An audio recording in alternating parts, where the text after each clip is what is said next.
There are leaves around, and I know just the tune to accompany them, if you wish Alright to guys, hear it. I'm back for the Archon quest of Hydro. I'm just going to do the storyline in short because it's going to be a new map sooner after 1 week. So I'm just going to wait. Now my premier gem, it's almost already been 20,000. So I'm just going to save my premier gem. And plus, I'm doing the storyline in here. It's the prologue, yep. The introduction for the new area for Fountain. So I'm just going to do the quest, and then this one is the quest is only taking a picture taking. So I think by tomorrow it's the last day to open this one, and then be sure to gather all of this premium gem. So please don't forget to like and subscribe. The Now we're scenery going is to go wonderful. on the Surely storyline for enough to the convince Archon anyone quest to of become a wanderer. Hydro.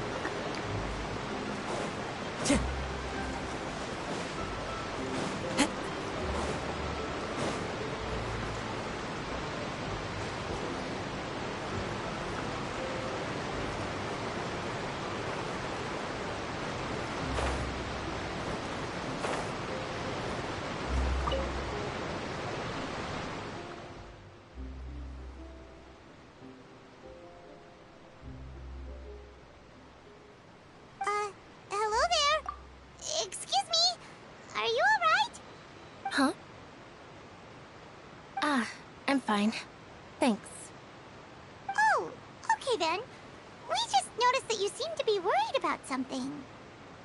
About many things, actually. But there's nothing I can do but just keep my troubles to myself. I was just reminiscing about a place my brother and I would play when we were kids. It was just atop that hill over there. See? You're pointing at the sea. Wait, are you saying that you and your brother lived in the water? No, people call the waters around Fontaine a sea. It's actually just an inland lake that's filled with fresh water. And no, I can still see that hill clearly in my memories. Now, it's been completely submerged. He would skip and jump, tossing sand in the wind. The sun shone brightly, and the air was filled with the scent of the sea. But now, the water is gradually swallowing our memories. It won't be long before it swallows us. Sorry. Paimon doesn't really get what you mean. I don't believe we've had the pleasure of meeting. Are you Lynette's new friends? Oh, and you are? Thanks for looking after my sister. She often comes here to reminisce about our childhood, that's all. There's no need for any concern. Allow me to introduce myself. I'm Linny, and this is my sister Lynette. If I had to guess, I'd say you must be travelers from abroad. Nice to meet you. Paimon is Paimon, and this is the Traveler. We just arrived in Fontaine. We were just talking with your sister. Even though we didn't really get what she was saying. I see. It's unusual for Lynette to be so willing to talk with anyone. In fact, she seldom speaks at all. I'm usually the only one she ever talks to. Oh, really? Then you two are just like us! Paimon's always the one talking for some reason. So that's how you think it is? I also think my brother can be too talkative at times. Seems you were right, Paimon. We are quite similar. So, what did Lynette mean just now when she said that the water is engulfing your memories? And that it won't be long before it engulfs you too? Oh, that. It's from a prophecy that's been circulating in Fontaine for some time now.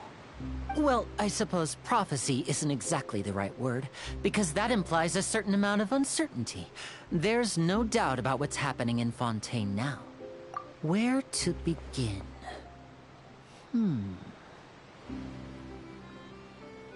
Let's put that question on hold for a moment. We still haven't formally greeted each other yet, have we? Did all the introductions earlier not count? Hello, traveler.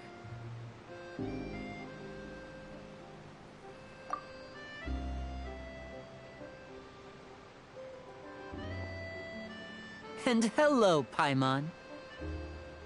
Hey! Why didn't Paimon get a handshake? You're not poking fun at Paimon, are you? Please, don't take offense. Just consider it a sort of etiquette we have here in Fontaine when making new friends. You should remember it. It might prove useful. Oh! Alright then. Well, Paimon's just happy to have a local friend now. By the way, we were just getting ready to go to the Opera House to meet the Hydro Archon. Would you be able to show us the way? So you're going to see Lady Farina? No problem at all. In fact, I was planning to go to the Opera House later myself. I'll gladly take you once I finish things here. Please, follow me.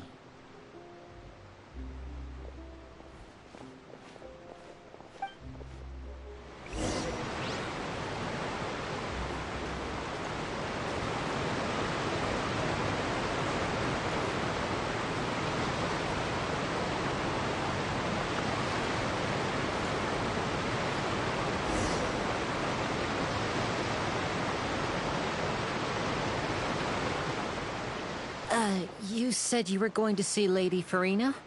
Well, it seems Lady Farina has come to see you.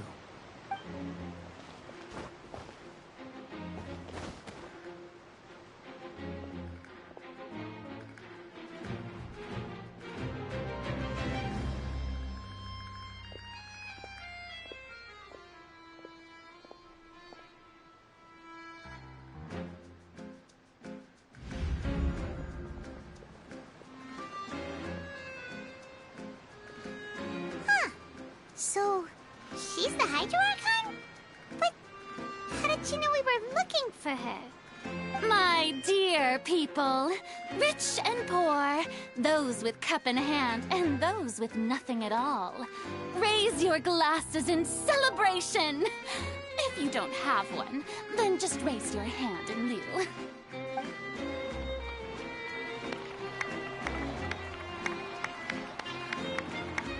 As you can all see, two unfamiliar travelers have arrived in our nation.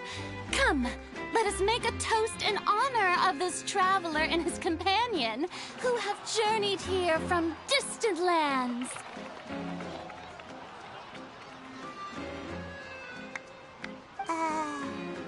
Is she talking about us?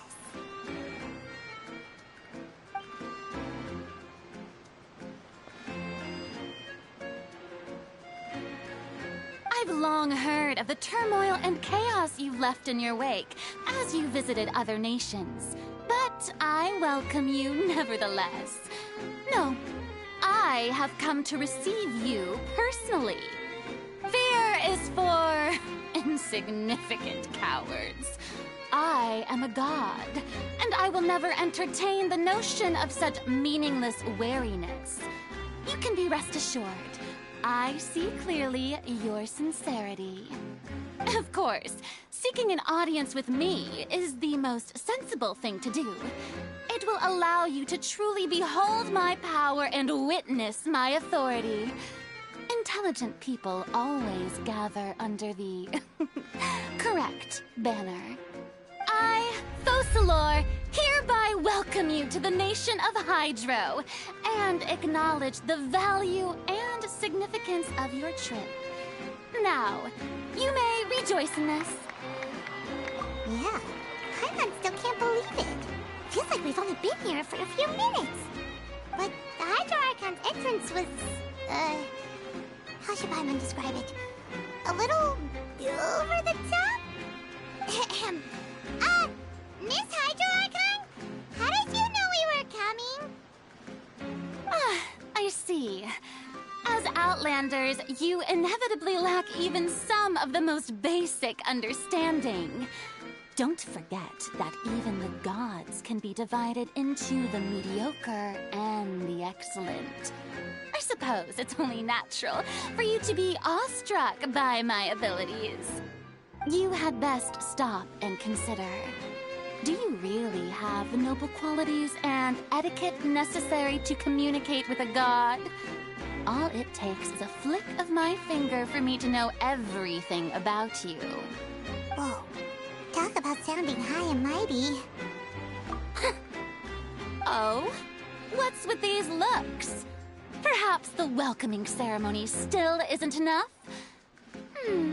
What else should I say then? Is she waiting for us to start talking? Wow, I didn't expect to see Lady Farina here. What a surprise! Wait, does this mean they're the legendary blonde traveler? How did I not notice before? Hey, what's all the commotion?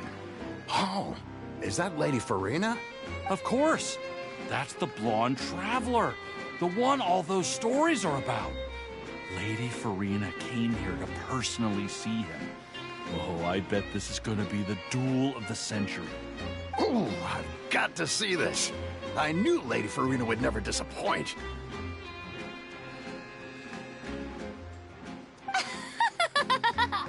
Yes, but don't get too excited now. My dear believers and spectators alike tend to get quite rowdy, and despite the noise, I've come to tolerate all their ruckus. You may consider this my reward to all of you. I have determined that there will be an epic duel between myself and this traveler from another land, just as you were hoping to see. Now she wants to fight? Aren't we getting a little ahead of ourselves?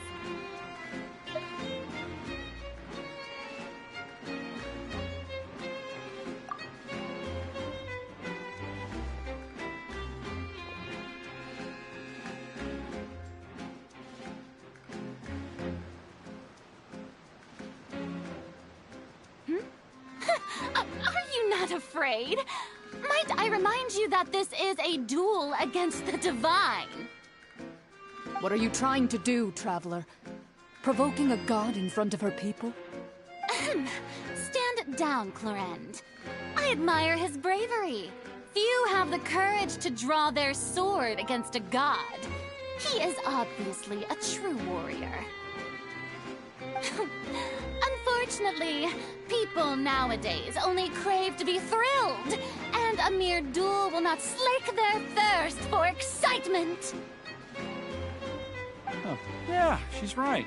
Just a duel wouldn't be all that interesting.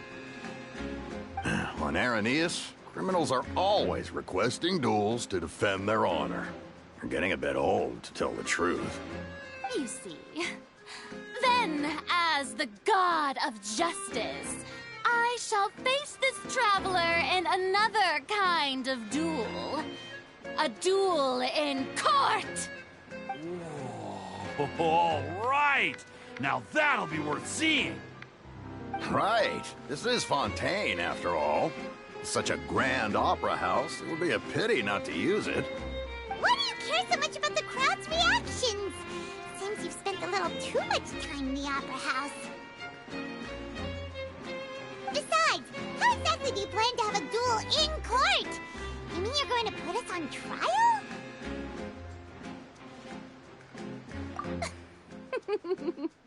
Oh, we have reason to put you on trial.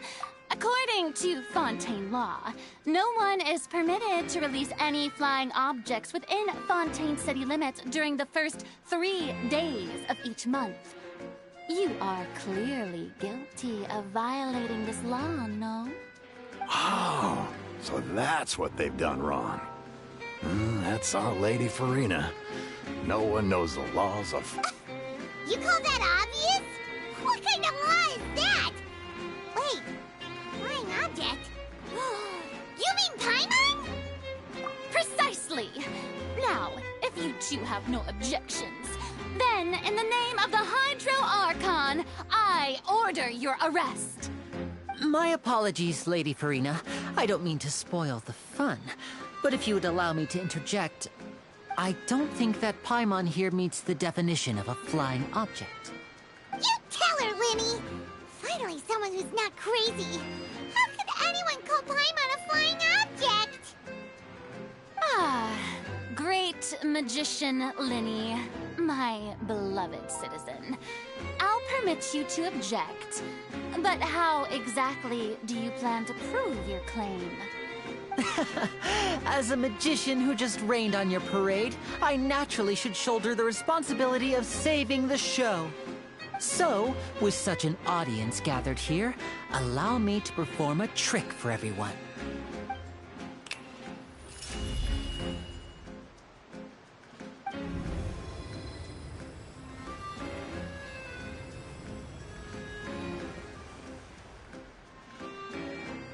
Ta-da! What's that on Paimon's back? Hey, when did you do that?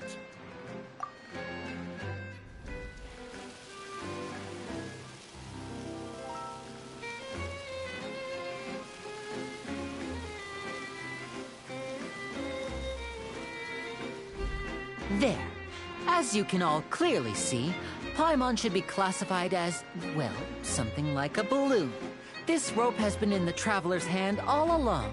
It was just that no one could see it before. Huh? You call that magic? You've got to be joking. I thought it was pretty good. Nice one. Huh? I'm not sure what to think. It seems Lady Farina's charges no longer hold water.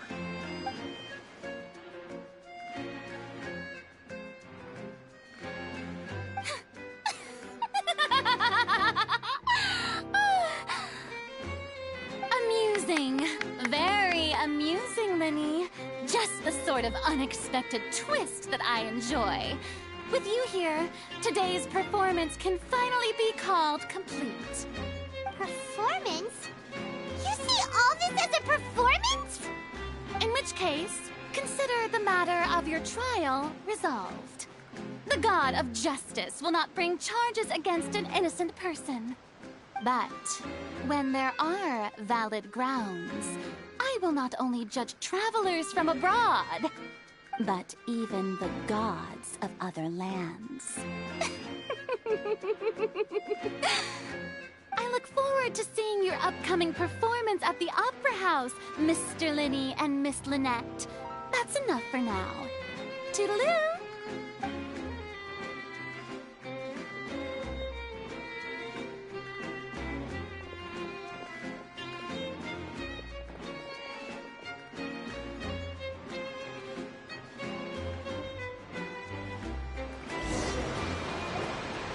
Just like that, she's gone. Well, that's the most unpredictable Archon Paimon's ever seen. He never even had a chance to ask her anything. But that's a problem for future Paimon. That whole scene just now was really... Don't mention it. I just happened to remember that there was such a law, so I did a little preparation, just in case. I didn't think it would actually come in handy. So, now do you see what kind of god Lady Farina is? She can be a bit confusing at times, but she is still amenable to reason.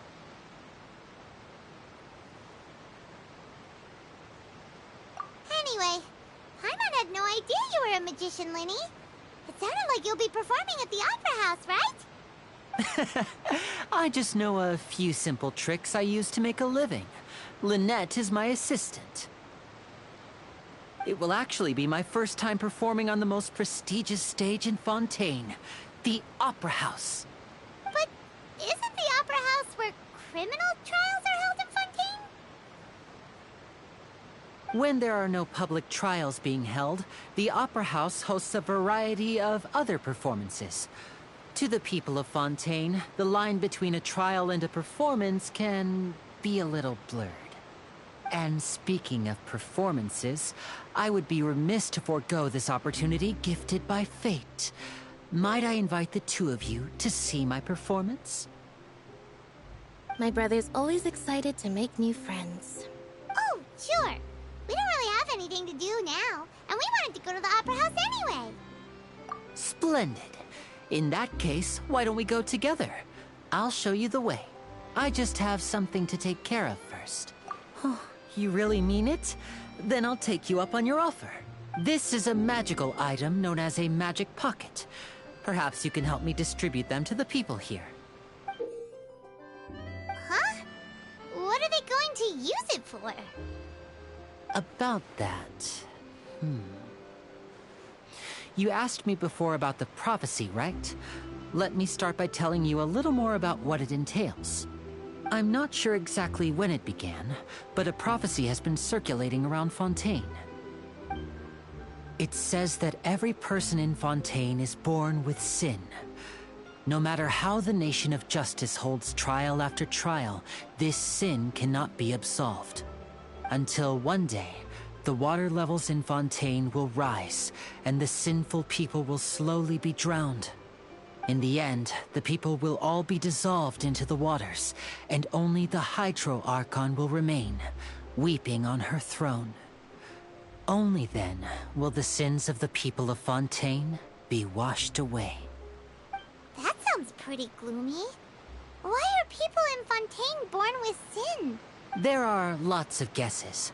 Some say that the ancestors of Fontaine stole the power of the seas and stirred its wrath. Others say that the people of Fontaine never heeded the first Hydro Archon's warnings and offended Celestia. But here in Fontaine, evidence is what matters. There hasn't been concrete evidence for any of these claims, so they can only be regarded as conjecture. If even the people in Fontaine don't know what sin they committed, wouldn't it be better just to ignore the prophecy completely? Why bother feeling guilty all the time? That's exactly what the people did at first. But in the last few years, the water levels in Fontaine have actually started rising. Many places have already been completely submerged, and now lie beneath the sea. Many people carry on with their lives as before and shrug it off as a natural phenomenon. But my family and I think that the people of Fontaine shouldn't ignore the possibility, which would end up sentencing them to death. We hope that at least the people who reside near the waterfront can move away before it's too late. So, we've started distributing magic pockets to them. As a magical item, these magic pockets have astonishing capacity. I'm sure they will come in handy when people are moving their belongings. Oh, Paimon gets it! It's like preparing for a rainy day! But... Perhaps only absolute power could ever contend with such a catastrophe. But who knows? We're just tiny specks in the grand scheme of things. Now, if you'd like to help, then please give these magic pockets to anyone nearby. Be sure to convince them to take it, regardless of what they say.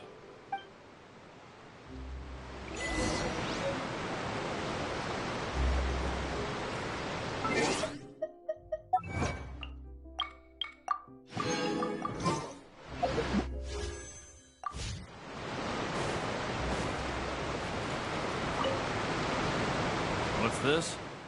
So you also believe in the prophecy. Keep it. I won't have any use for it. What? You mean you don't believe in the prophecy? No, I believe in the prophecy. But I also believe in another story. The story says that people once lived in the ocean.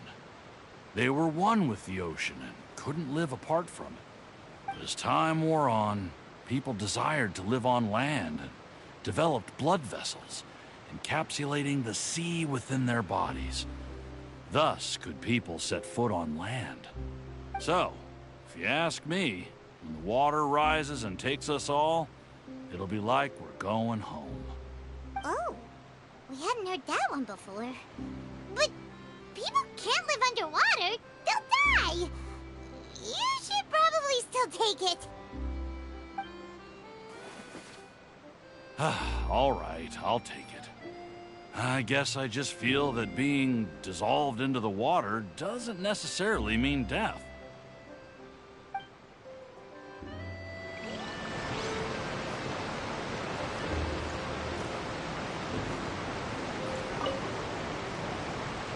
So you're the blonde traveler that everyone's been talking about. My apologies for not recognizing you earlier. Oh, a magic pocket? Seems you really thought of everything. I guess it's better to prepare for the worst and hope for the best. Thanks. Please, also thank the magician on my behalf when you get the chance.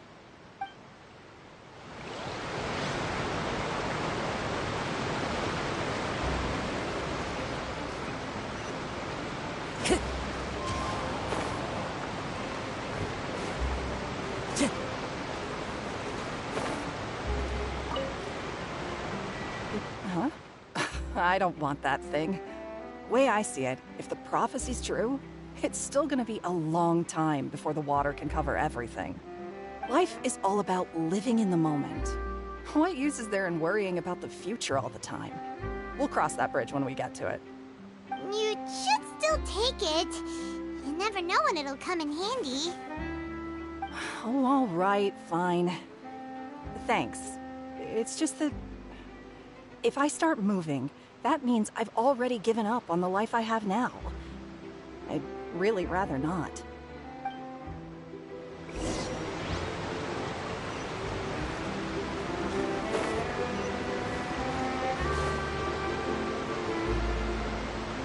Oh? You already handed out all of the magic pockets? That was fast. So, what did people have to say? I bet you heard some, interesting opinions. Yes, but that will change once disaster strikes. I know they'll change their minds, so it's only right to help them prepare. Is there anything else you need to do before we leave? Yes, one last thing. I have the magic pockets made by a workshop in the court of Fontaine. Since we're out and about, I was thinking about bringing him some more materials. So, you want to collect materials? Just tell us what the materials look like and we'll help. Many hands make light work. Oh, that would be much appreciated. We'll need some Romaritime flowers. I remember seeing them near the waterfront on the east side of the harbor.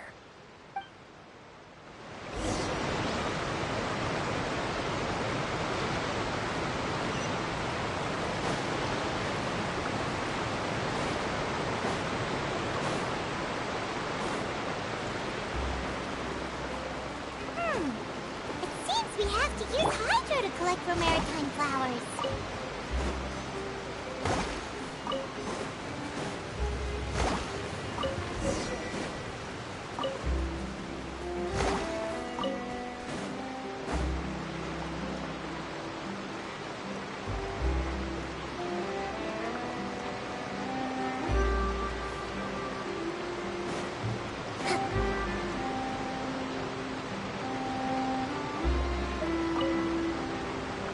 You made quick work of that. I can tell you're an experienced traveler.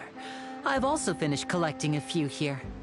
Maybe next time you'll feel like helping too, Lynette. No way.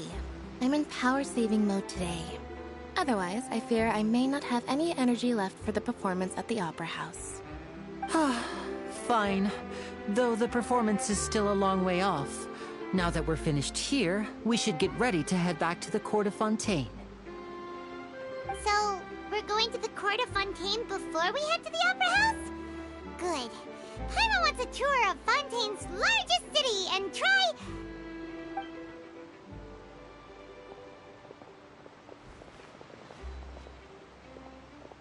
Wait, shh. Have you noticed that person over there? The young girl. Huh? What's wrong with her? Paimon didn't notice anything. She's obviously a thief. Magicians and thieves practice similar methods. We divert attention, and a distracted audience is one that won't discover what you're really doing. Watch her movements carefully.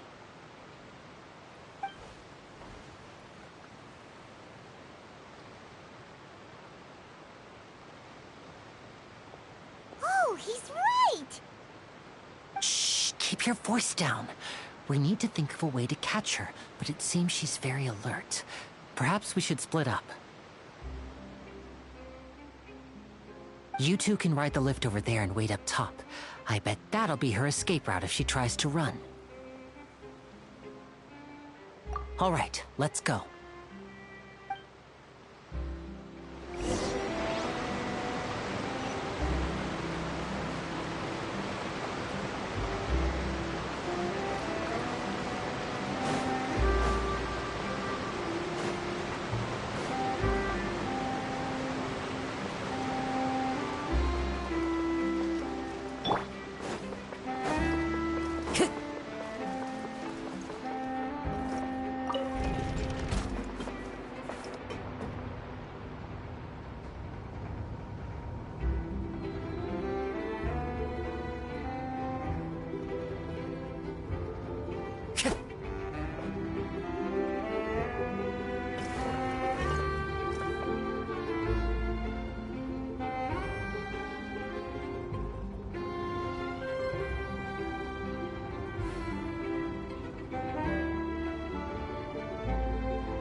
wait.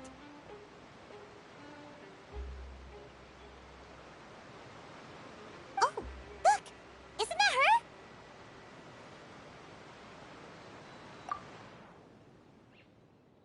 Oh no! Did she notice us? She started running the other direction! What should we do? Should we chase her?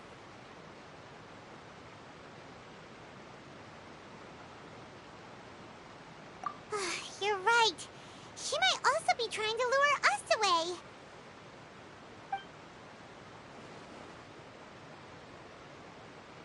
Nothing's happened for a while now. Paimon wonders if Lenny caught the thief. Yeah, let's go. How long will it take?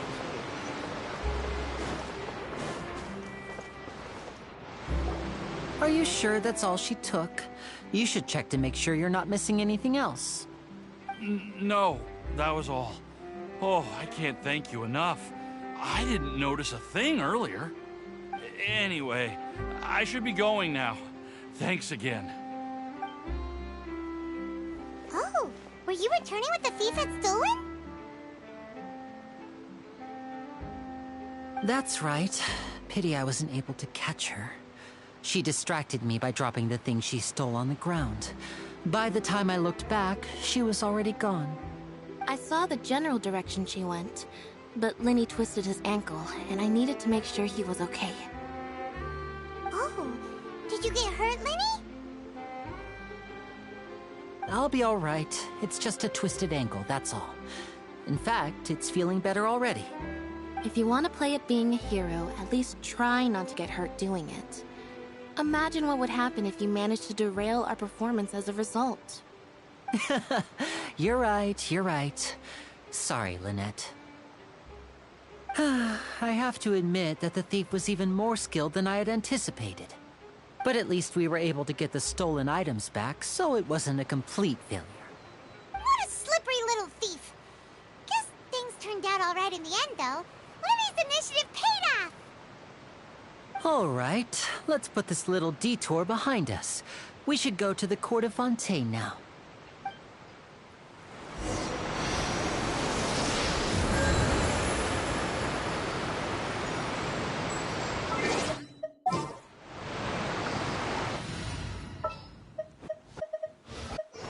This world.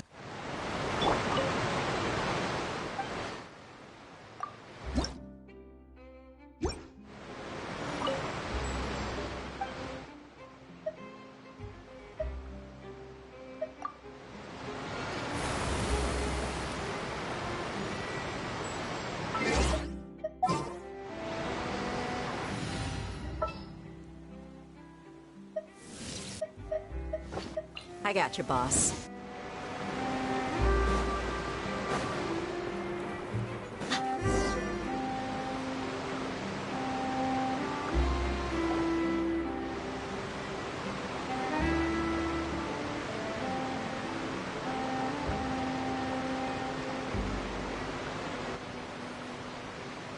So, we ride this thing to go into the city? What an ingenious way to get around! People in Fontaine really know how to use water! This is an aquabus. It allows people to travel between several key locations around Fontaine. It's pretty convenient, but the ride can become a little dull after a while. The scenery is always the same. That's why it's better to travel with friends. So you mean it's still boring even when I'm riding with you? No, that's not what I meant. It's just that, well, you don't really talk that much. Besides, it doesn't really feel like a real trip when it's just the two of us. It's the same as being at home. Whatever. Guess that's what it's like to be an older brother. It's about time for us to leave. Let's get on board.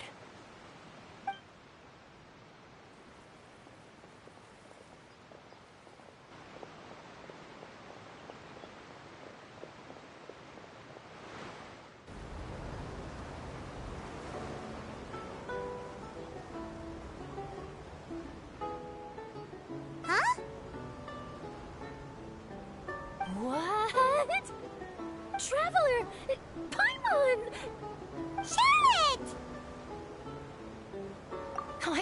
guessed I'd bump into you all riding the Aquabus. In the story of my life, this is big news. What are you doing in Fontaine? I didn't hear anything about you paying us a visit. Yeah, it's quite the coincidence. But as travelers, we're always on the move. It's not surprising that nobody knew we were coming. Though we still have no idea how the Hydro Archon knew about us. Oh, let Paimon introduce you to our new friends! Oh, no need for introductions, Paimon. I would recognize the great magician Linny and his assistant Lynette anywhere. I wouldn't be much of a reporter if I didn't know who they were. It's a pleasure to meet you. I'm Charlotte, a reporter for the Steambird. Nice to meet you. From the Steambird, huh? We've often relied on your paper to promote our performances. It's an honor to meet you. Now that everyone knows each other, Fontaine suddenly doesn't feel like such an unfamiliar place. So, what have you been up to lately, Charlotte? Any big news? Not too much. When there isn't any breaking news, I mainly cover the trials at the Opera House.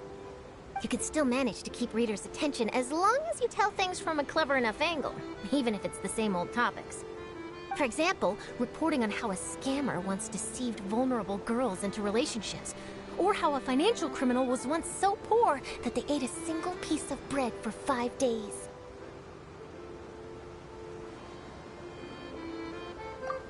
You're right. Seems you know me pretty well. What I'm really after is exclusive, sensational news pieces that could shake the country. These smaller stories are a waste of my talents. Oh, I just remembered. I've been following a case lately. Well, a series of cases, actually. You mean the serial disappearances of young women case? That's right! These stories are the talk of the town right now, and it's probably the most mysterious case we've ever seen. If I'm the first with a draft ready to publish when the case is finally cracked, and it's the headline story in the Steambird, oh, when that happens, I bet all the other reporters will shed tears of envy. I've already gathered all kinds of materials. I just can't wait for the truth to be revealed. So, what is the serial disappearances of young women case? You mean the culprit hasn't been found? That's right. The first missing girl case happened almost 20 years ago. And ever since, after a period of time, another girl disappears. What the cases have in common is that the girls are all of a similar age, and that they've all vanished without a trace.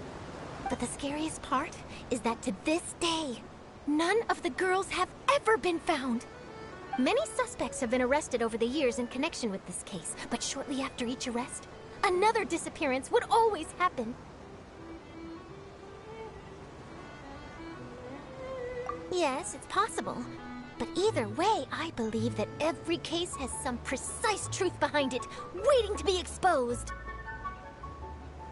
Yes, I agree.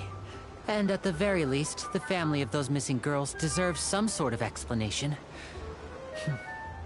I just imagined for a second what I would do if Lynette were to suddenly disappear. I'd pay any price to get her back, and then find a way to track down the culprit. Please don't imagine that, Linny.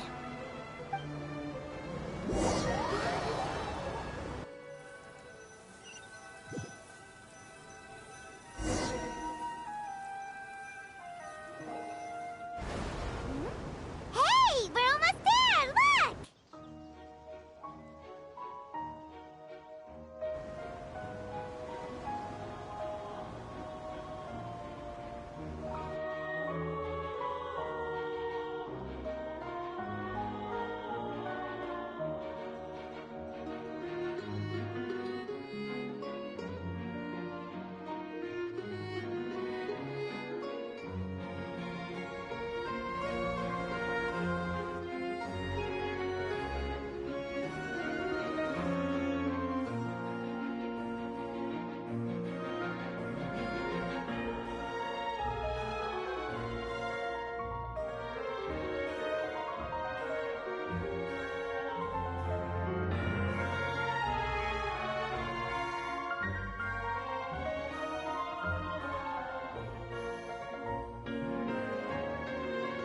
Well, I really enjoyed chatting with you. Life should be full of pleasant little surprises like this. Yeah, us as well. The ride went by too quickly. I have an interview to get to. I should get going before I'm late. Okay, Paimon hopes we can chat again soon, Charlotte. See ya! Bye now. Oh, be sure to stop by and see me at the Steambird when you have time. What a tough job. Always running around and interviewing everyone. Well, where should we go now? If you don't mind, how about we stop by my home first? Besides, I still have all the materials we collected. Sure, we wouldn't mind at all. This city is so huge, Paimon wouldn't know where to start anyway.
This is our current abode. Ah, Fremine, you're home. Where did everyone else go? I have some new friends that I would like to introduce. Oh, they all just went out a moment ago.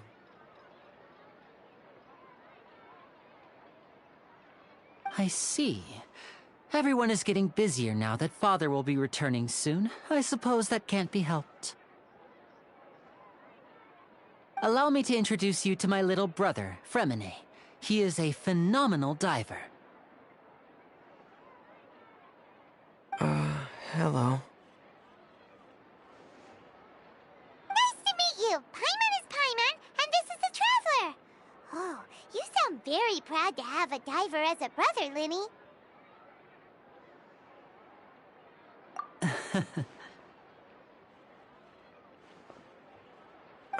Linny, could you come here for a moment?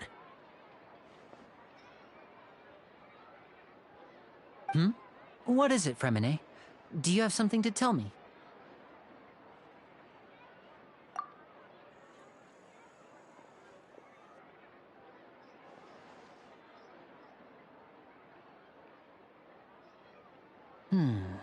Okay, I see. Is everything all right? Oh, it's nothing. We were just discussing a little housework. Sorry for the interruption. Oh, before I forget, the Traveler and I collected more materials to make magic pockets. Were you able to get any, Fremine? Yes, I went diving and gathered lots of materials. I was about to give them to you. That's our Fremine, always quick with the underwater work. All right, I'll take these to the workshop.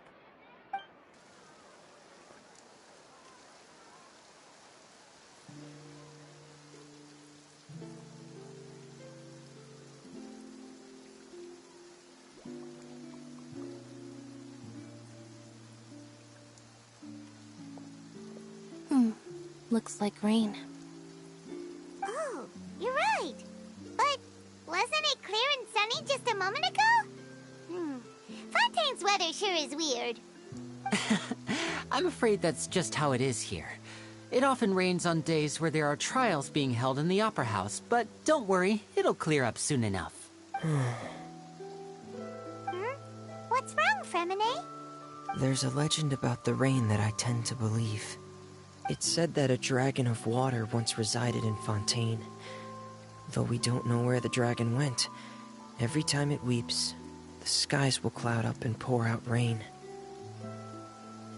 When I was a child, my mother told me that if I wanted to go outside and play, I should yell toward the sky at the top of my lungs. Hydro Dragon! Hydro Dragon! Don't cry! If it's an elemental dragon, then having the power to make it rain wouldn't be very unusual. Let Paimon try something. Hydro Dragon, don't cry!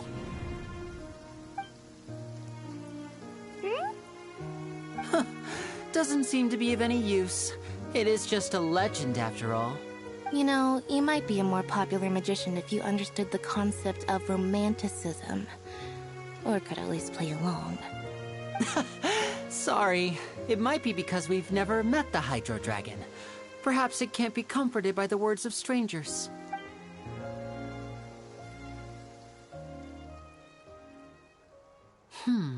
It rained for longer than I suspected.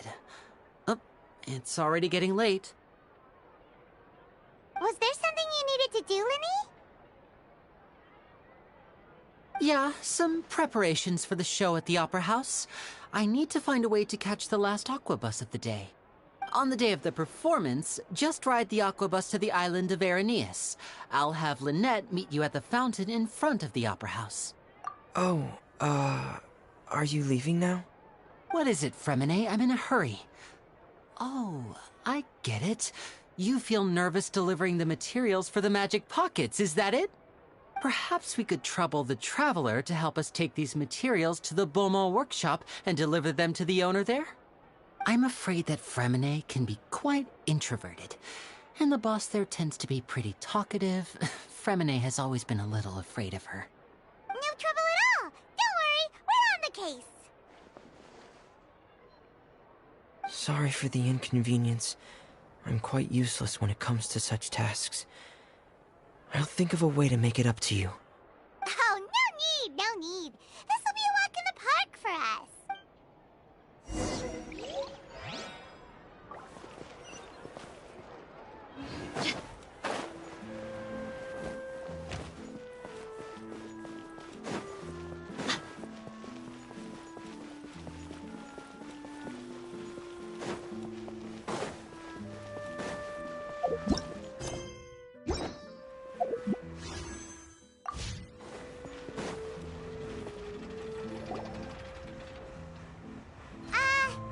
Hello? Is there anyone here? Oh, hello there. New customers? Looking to buy, or do you need something made? Or perhaps you're just looking for a chat with me. Oh no, we're just here to deliver some materials. Here they are. They're for making... what were they called again? Ah, these must be for magic pockets. I could tell right away. I've already made several orders worth now. No need. They've already prepaid several batches worth. When they told me what they'd be using them for, I even offered them a discount. But they insisted on paying the full amount, saying that I had a business to run. It seems both their hearts and their pockets are made of gold. Whoa. So, is Linny actually loaded? I can't say for sure, but who knows? Maybe there's good money to be made being a magician in Fontaine. Hey! Is this machine what you use to make stuff here? It looks really advanced. Why use your hands when a machine can do the work? It would be a waste not to use the latest technology, and wasting is a kind of crime. But where does a big machine like that get its power from? Well, it's a little complicated. I'm not sure I can put it in layman's terms for you. But basically, everything we usually use here in the city is powered by indemnitium. It's a type of energy that's produced from trials. Huh? How can trials produce energy?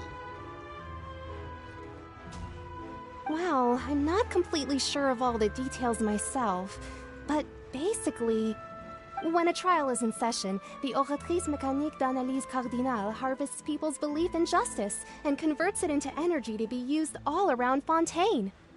So that's what its other function is?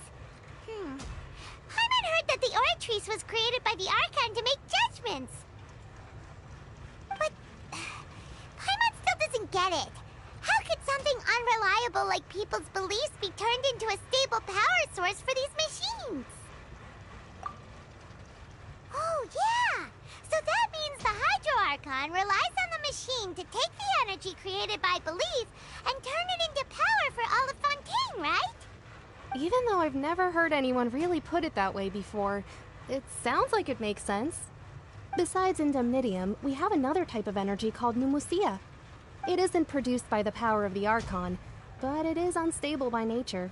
Even now, it still cannot be widely used by civilians.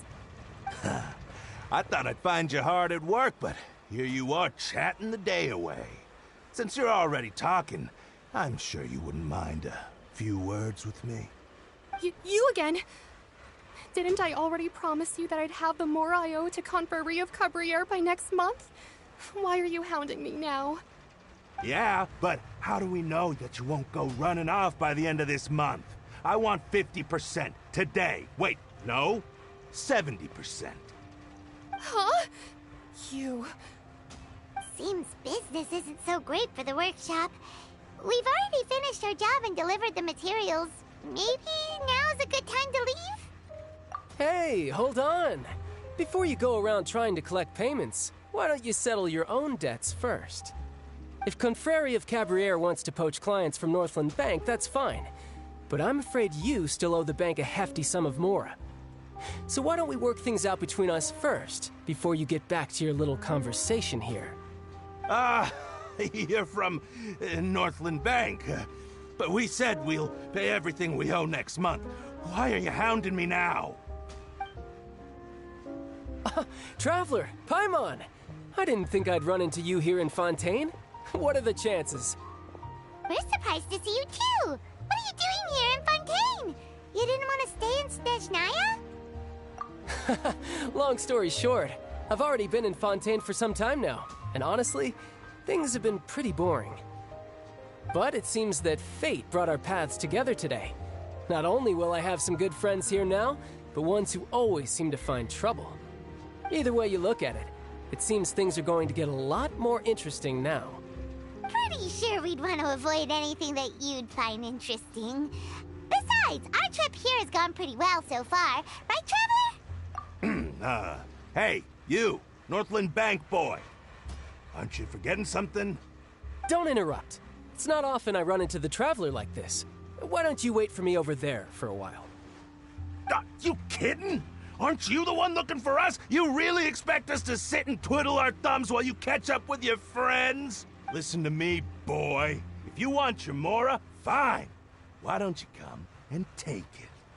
Hey, I just said not to interrupt. Oh, by the way, Traveler, the last time I took Tonya and Tusser ice fishing, Tusser said... Hey! That's way over the line! All right, boys, let's see who has to pay up now! Can you at least let me finish one sentence? Fine. Though the bank told me not to get rough with our clients. You're the ones who started it. This is an act of self-defense. You two will have to be my witnesses, okay? I'm sure this won't take long.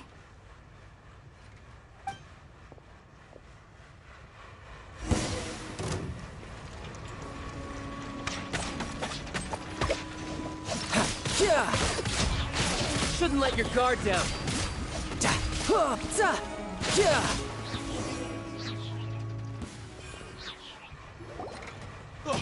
What's your deal, Brad? How are you so strong if you're just a staffer from Snezhnaya's Northland Bank? Wait, don't tell me you're... Oh, now you notice. It's a little late, don't you think? Just make sure you understand that you don't mess with Northland Bank. Got it?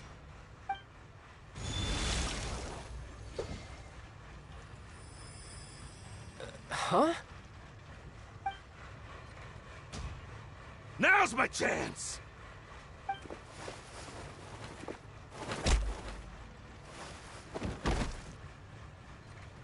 Huh. That was weird. I'm not sure. It's as if I suddenly lost control of my hydro powers when I needed them.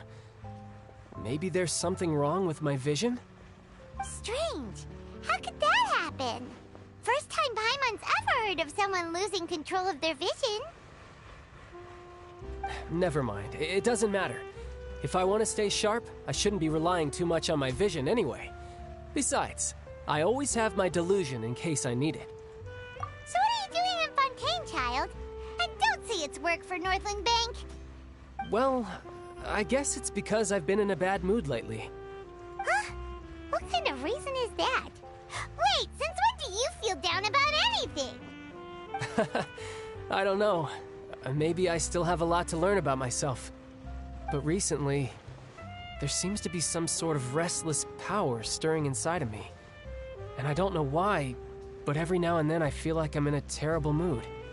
Maybe you losing control of your vision just now is connected with that power you're feeling inside. That is a possibility.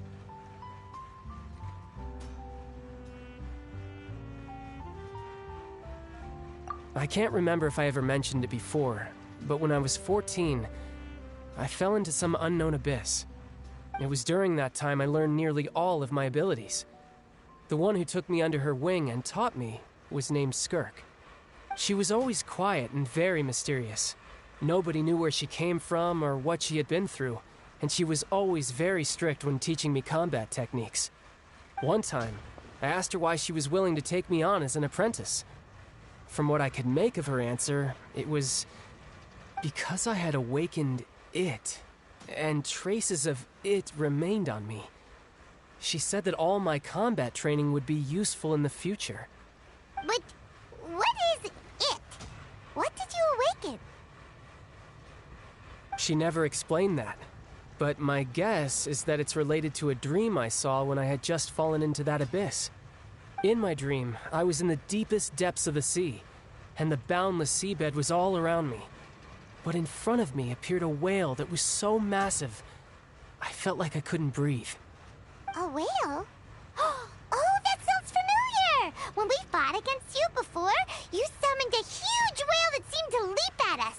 Is that the one? That's just an abstract form of a whale that I create using my elemental powers. It takes that shape because the scene I dreamt of the whale has always been stuck in my mind.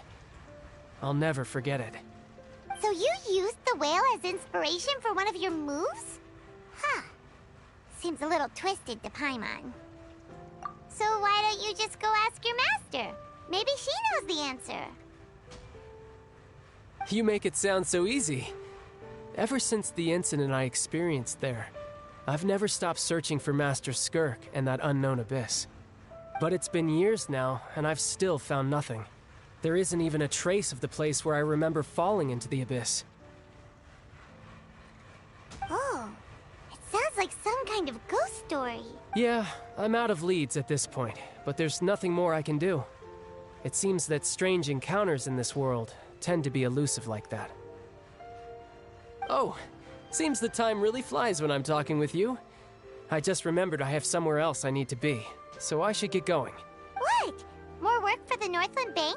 No, it's more of a personal appointment. Lately, I've been sparring with some of Fontaine's official champion duelists whenever I'm feeling bored. Official champion duelists? You mean it's their job to duel?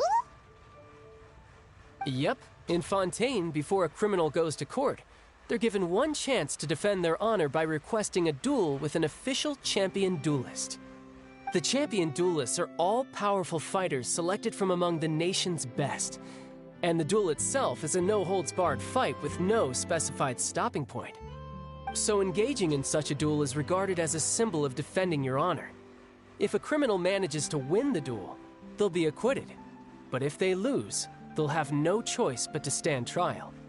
And the worst-case scenario is that you're simply killed in the duel. Though it's rumored that Fontaine has a death penalty, from what I can tell, no one has ever been officially sentenced to death. So really, the only people who opt to duel are those who have suffered a grave injustice in being accused, or those who greatly value their honor. Otherwise, why gamble with your life? So, do many people actually get out of their trials by winning the duel? Apparently, it's exceedingly rare for anyone to actually win. Fontaine probably enacted this system as a way to show that the nation respects the honor of its citizens. Besides, none of the champion duelists are to be trifled with, which is exactly why I was itching to face them as soon as I got to Fontaine. Apparently the one I'm meeting today, Clorinde, is the strongest of the champion duelists. I had been asking her for some time before she finally agreed to face me today. Well, that's child for ya. Paimon feels like we heard that name somewhere before. Clorinde. Huh. Oh, before I forget, I want you to have this. Huh? Your vision? You're seriously just giving it away? I'm just worried that it could become uncontrollable again. I'd be pretty upset if it got in the way of my duel, so I think I'll be better off without it for now. Besides, I just need you to hold on to it for a short while. I'll come retrieve it when I have some time later. Paimon knows what you're up to. You just want an excuse to come talk to us again, don't you? Whatever gave you that idea? I'll be in touch later.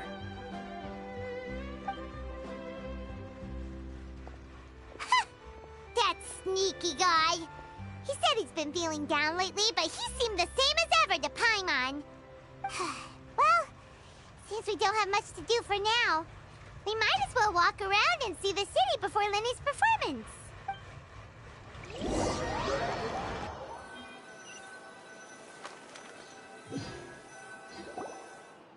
Wow! Who could have seen that coming? The reporter who was barely around for most of the story was the murderer all along! Sorry. Paimon was just surprised, that's all. Whew. Paimon never saw that twist coming. The whodunits here in Fontaine are a lot different than the light novels you see from Yai Publishing House. Both have their merits, but Paimon thinks this style of novels are more, well, novel. It's so exciting to reach the moment when the mystery is uncovered, especially in the one Paimon was just reading. You should buy a copy and read it too. Oh, sorry about that. Paimon will be more careful next time. Hey, shouldn't we be heading to the Opera House to see Lenny's performance soon? It's almost time for the show to start, so we should get going. Lenny said that the Opera House is on Aranias, so let's go ride the Aquabus!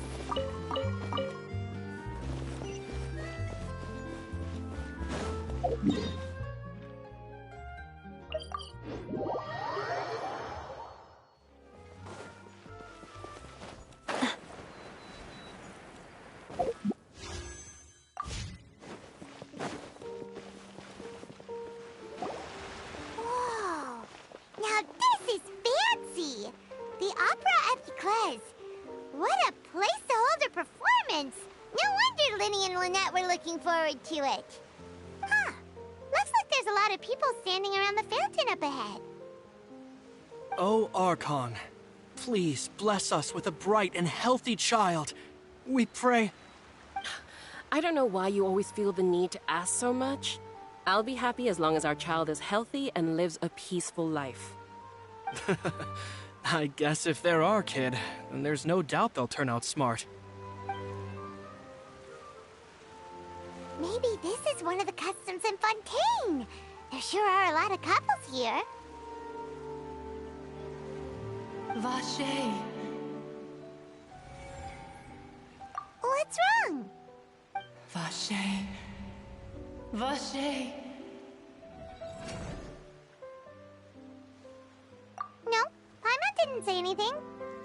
Are you hearing things? Welcome to the Fountain of Lucine. All the water flowing through Fontaine converges here. It's customary for newlyweds to come here and wish for children. Lynette! You scared Paimon! Lenny asked me to wait here for you, remember? Right. What do you mean? There are a lot of people here right now. Hey, you're not trying to scare Paimon, are you? Besides, it's the middle of the day. It's not... I see. I might be able to tell you something that could help explain the voice you heard. In fact, you might not be imagining things at all. I suspect that what you heard is a result of your hypersensitivity to the hydro element. Others in my family have had similar experiences. It's because of his sensitivity to the hydro element? But what would hearing a voice have to do with elemental power? When do you cry, Paimon? Wait, what? What does that have to do with anything? Just answer me. When do you cry?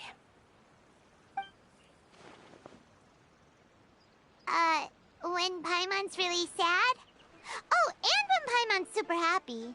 Oh, and also when Paimon's really, really scared. Then you should understand that tears contain your most intense emotions. Like I just mentioned, the Fountain of Lucine is where all the flowing water in Fontaine converges. Even the tears that fall to the ground will eventually gather here. So maybe what you heard was the intense emotion coming from someone's tears. So, what did the voice say? Huh. If you were hearing their emotions, then Paimon wonders what happened to them. Rather than worrying about them, we should worry about my brother first. Don't let that calm look of his fool you. He tends to get pretty nervous just before a performance. So chatting with Linny might help him relax a little before he goes on stage. Oh, right. That makes sense. Let's go in and see Linny.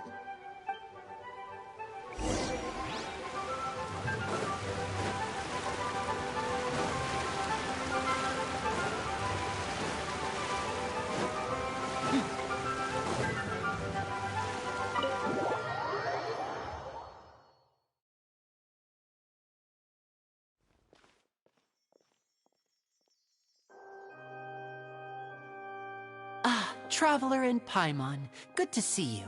I knew you two would come. Are you kidding? We wouldn't miss it for the world.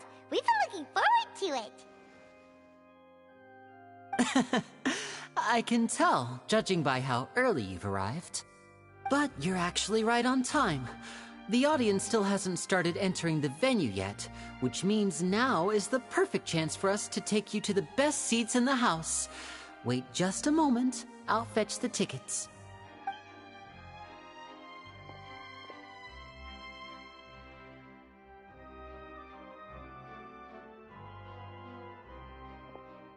The Opera House has assigned seating, so you always have to make reservations. I've already reserved your seats, and here are your tickets. Ooh, front row seats! Don't mention it. There's no need to keep thanking me. Hey, Linny! Could you come over here and take a look at this? Oh, I'll be right there. Seems there's an issue with the stage props over there. That's Cal, my assistant, calling me. I'll go lend him a hand.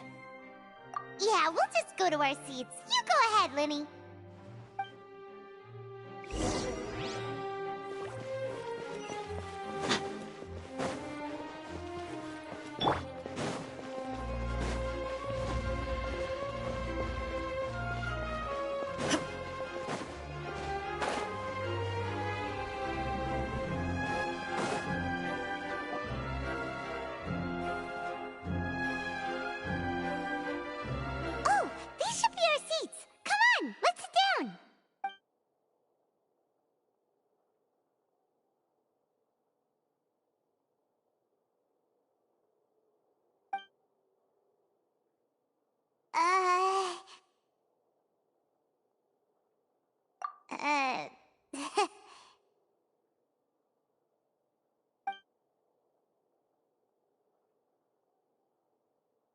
Hey, Traveler.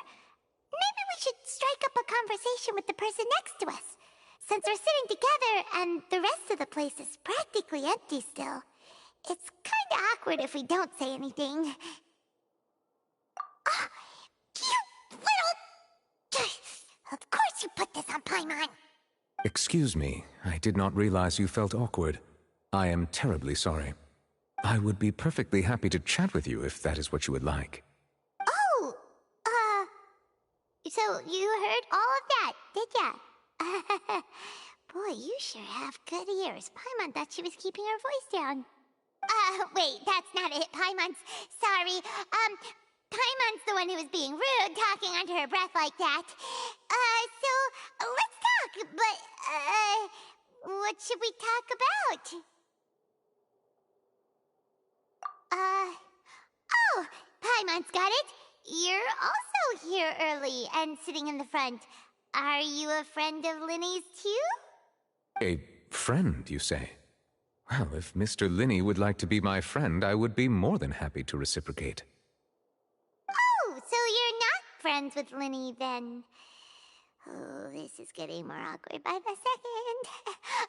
Paimon nearly forgot to make her introduction. Nice to meet you. Paimon is Paimon, and this is the Traveler. We just arrived in Fontaine. It is an honor to meet you two. I have heard of your deeds across Tevat. And as required by proper etiquette, I will also introduce myself. I am... Oh, Monsieur Nervillet. What an honor it is to have you here to see my show. Ah, Mr. Linney. I should say it is in fact an honor for me to see your performance in person.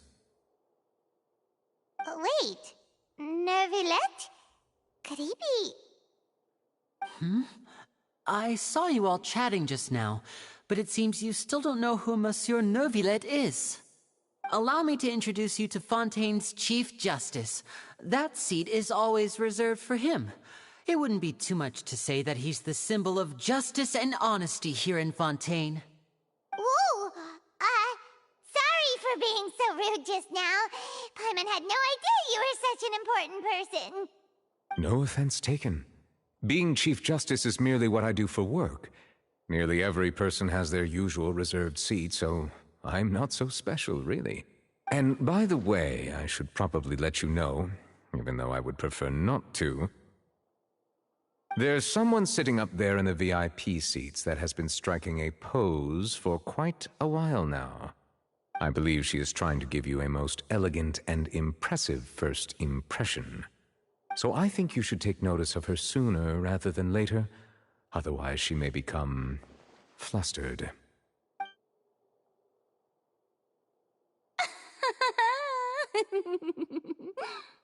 Huh? Oh, it's Farina, the Hydro Archon. Huh. She sure has a smug and satisfied look on her face. Guess she has no idea that you saw right through her act. Very good. That is for the best. No need to pay her any more attention. We may now enjoy the show. Huh? So is this what things are like between the Chief Justice and the Hydro Archon? All right, please wait just a moment longer. I've pretty much finished my preparations, and the performance will start as soon as the audience has made their way to their seats. Yay! The show's finally about to start! Paimon can hardly wait! Paimon's never seen a real live magic show before!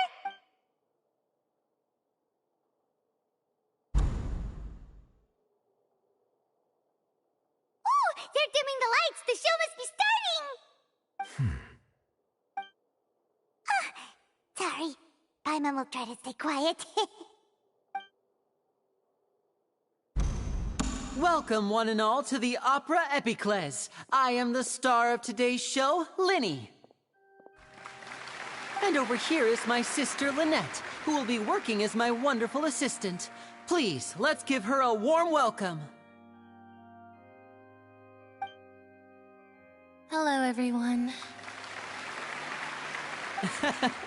I know she may seem to be a little sleepy right now, but that's just a sign that she's nervous. Whatever.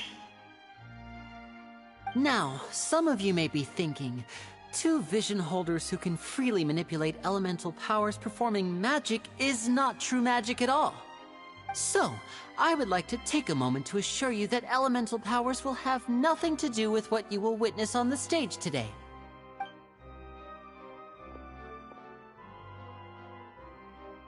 Both Lynette and myself have removed our visions for the show. That way, even the gods won't be able to help us. Oh, good point. That's what makes the show real magic. Now, without further ado, let the show begin. Lynette will now exit the stage to make some preparations. I know you might miss her, but don't worry. She'll be coming right back on stage momentarily. Perhaps in an unexpected way. I'm sure she'll be stealing the spotlight soon enough. Oh, and before I forget, there's one more thing I should say. You never know what can happen in the blink of an eye.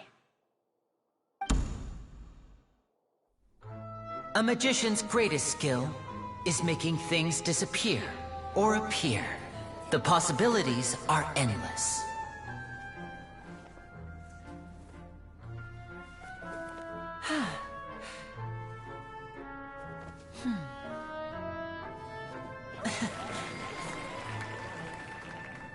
Huh?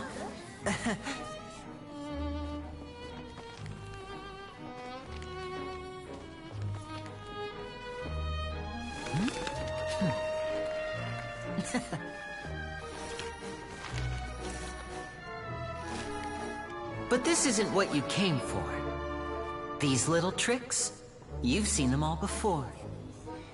So it's time for something truly extraordinary, don't you think? This one's a little tricky.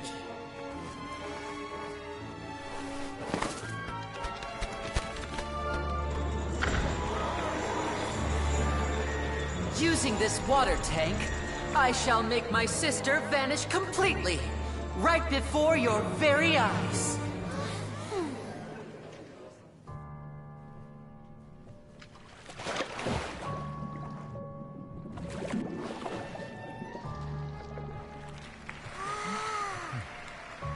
It's actually quite simple. She'll just turn into air bubbles and float right out of the top.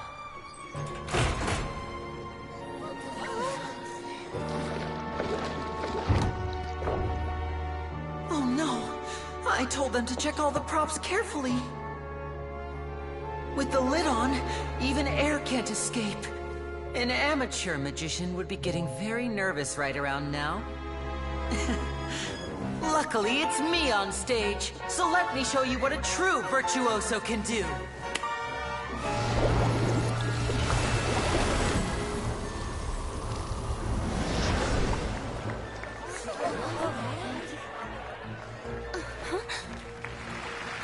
Lynette, are you still there? Don't go too far. We don't want to use up all our magic. Hi, I'm back. Uh-huh.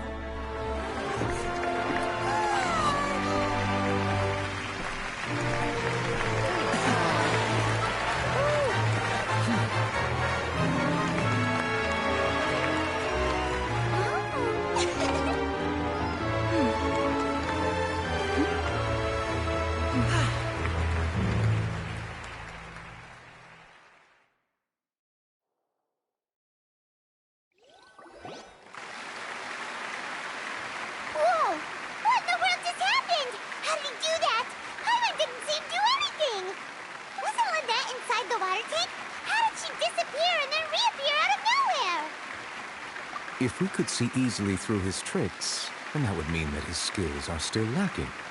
To appreciate magic, you should focus on the show happening on stage, rather than getting caught up in trying to see that which has been intentionally hidden. Guess you're right. Paimon couldn't believe her eyes when Lynette reappeared. Amazing! Thank you everyone. I'm glad you enjoyed that performance.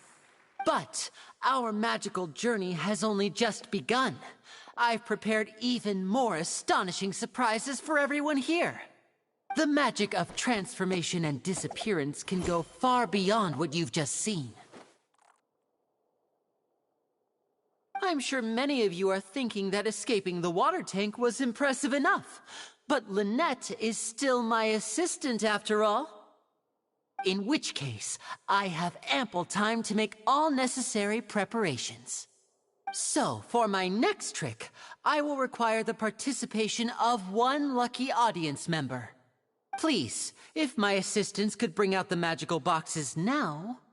There are 2 boxes, and only 2 boxes.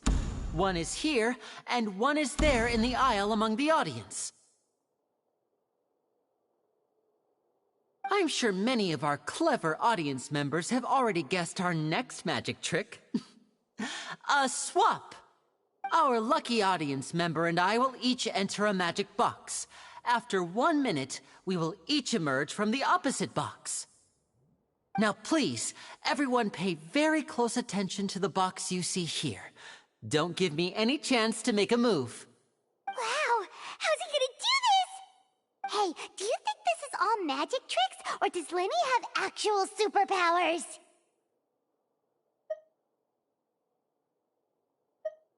The lucky audience member will be generated by this random number selector. It selects numbers entirely at random. Even I don't know who will be chosen to participate. Now then, let's begin. Let me see. Oh, row 7, seat 3. Congratulations! You now have the chance to experience magic firsthand for an entire minute. Please, come forward. My assistant will take you beside the magic box. I'm sorry, it might be a little cramped inside, but no need to feel nervous. We've carefully arranged everything for you to be as comfortable as possible. You don't need to do anything, but no matter what strange things may happen, don't come out of the box. If the magic is interrupted, who knows where you might end up? You might even find yourself in the Fortress of Meropide. Oh, okay. All right. Before I enter the magic box, there is one more thing I need to ask the audience to do. Could you all give me a countdown? Like this. 60, 59, 58. Just keep counting down. You can go a little faster or slower if you like. I won't be able to see anything in the pitch-black box, so I'll be relying on your voices to know when time is up. Oh, and no tricks now. If you quickly count from 60 in just 30 seconds, then I'll be in a tough spot. Ooh! Paimon kinda wants to count faster after hearing him say that! No, that won't do. I can see it in your eyes. You still can't be trusted. Let's practice together. Come on, repeat after me. 60, 59, 58. 60, 59, 58! That's right, perfect. Keep it going. All right, I'll see you all on the other side once you've finished counting. 54, 53, 52? Why aren't you counting, Nervalet? I am counting in my head. I think things are exciting enough in here as it is. Merely a consequence of my identity and personality. Oh, all right. You look so serious that Paimon thought you might be feeling uncomfortable or something. 40, 39, 38! Mr. Linney, are you all right in there? Is everything ready? Yes, I'm fine. I'm just double-checking the direction of the magic. It would be a disaster if we get sent to the wrong places. For example, mid-air right above the audience. Even though he's saying that, Lenny doesn't seem nervous at all. What was that noise? Did you hear it too? Not sure. Anyway, it doesn't seem like anyone's worried about it. 25, 24, 23! What's wrong, Mr. Linney? I can still hear you moving in there. I seem to have accidentally knocked over a decoration. I'm trying to fix it, but it's pitch black in here. I can't tell left from right. Never mind the decorations. There's no time for that. The show is what's important. No, that's unacceptable. I want my show to be perfect. Don't worry, we still have 20 seconds. Hear them counting? 19, 18, 17! It seems things aren't quite going as planned. I apologize, everyone. It feels like you're all starting to count faster, but that's all right. I know it can be tiring to do such a long countdown. 10 seconds and change is still plenty of time. 10! Almost there now. 8! Swapping two people is harder work than you might think. Even a master magician like me can't guarantee I'll get it right the first time. Hey, wait! Is this the back one? I can't tell. They both look the same inside. Huh? No, that's not it. I'll try again. 7! Hey, slow down! Honestly! 5! 4! 3! Whoops! That doesn't count! 0!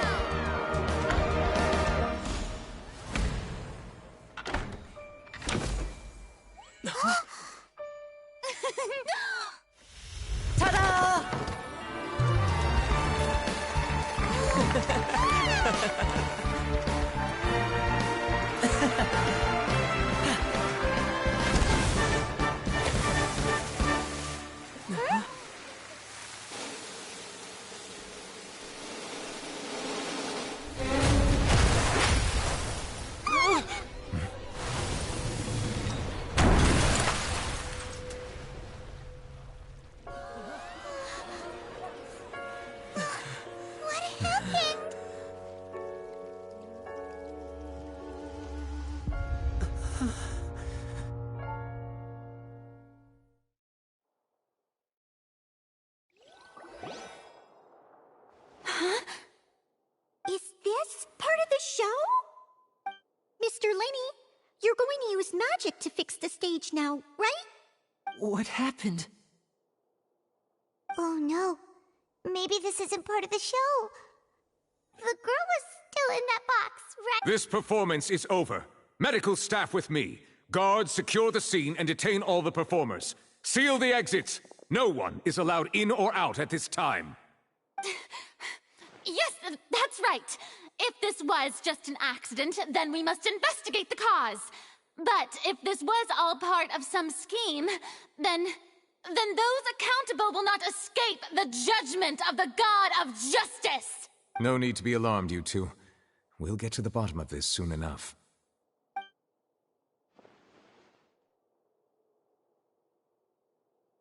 Unfortunately, the person who is in the magic box has been pronounced dead.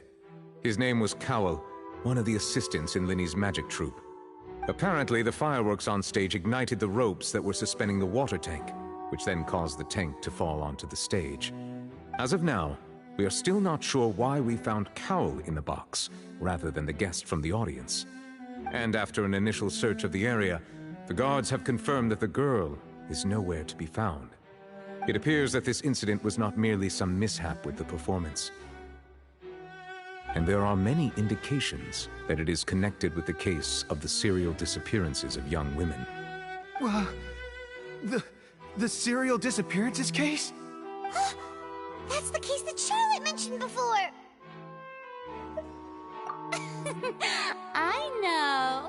I know the truth.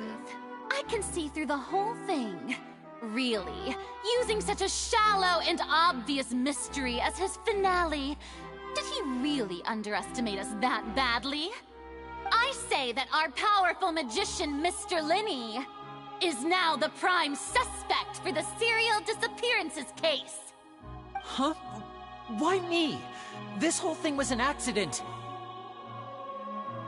No, this all occurred during your magic show, did it not? The missing girl disappeared after being chosen, did she not? The deceased is one of your assistants, is he not? Now that I think about it, that whole speech about magicians making things disappear was nothing more than a provocation, a bald-faced challenge. That can't be right! How can Lenny do this? He was in the box on the stage the entire time! We can even hear his voice! Besides, before the show, he told us that he would like to catch the criminal behind the disappearances! He couldn't possibly mean catching himself! Save discussion for a later time, please. Lady Farina, may I assume that your comments just now constitute an accusation against Mr. Lenny and his associates, and that you are pressing charges? Huh? I just think that he... Well, I think it might be a little early to talk about formally pressing charges. But what Lady Farina said just now makes perfect sense. Looks like she's gonna personally deliver justice. A kidnapping and murder carried out under the cover of a magic show. Lady Farina said it all. I mean, of course, my dear people. But what excites me even more than the obvious truth before our eyes is the opponent I'll be facing. That's right. I mean you, Traveler. You'll support Lenny, won't you? After all, he was the one who helped you the first time we met. Then there's no problem at all. You know, the Traveler and I already had a duel the first time we met. But with Lenny's help, our little duel ended in a draw. But draws really are the most boring possible outcome. So, no more draws. Between the two of us, there must be a clear winner and loser. And what better place to hold such a riveting showdown and decide the true victor than here, on the grandest of stages, the Opera Epiclese. wasn't a draw. She obviously lost last time. I understand. Charges have now been pressed, and as such, a trial is in order. Well, Traveler, seems Lady Farina has set you in her sights. But putting her dramatic rhetoric aside for a moment, I would like to ask you, are you willing to act as Mr. Linney's attorney and defend him in this case? Very well. The trial will be held a day from now in the Opera House. Both sides may investigate the scene to build their cases and search for the truth. Linney and his troupe are all potential suspects and shall remain within the Opera House. The audience may begin to leave in an orderly fashion once they have been cleared by the guards. A day isn't that long. Let's see what kind of case this big-shot outlander can build in such a short amount of time. I'm really quite looking forward to hearing it.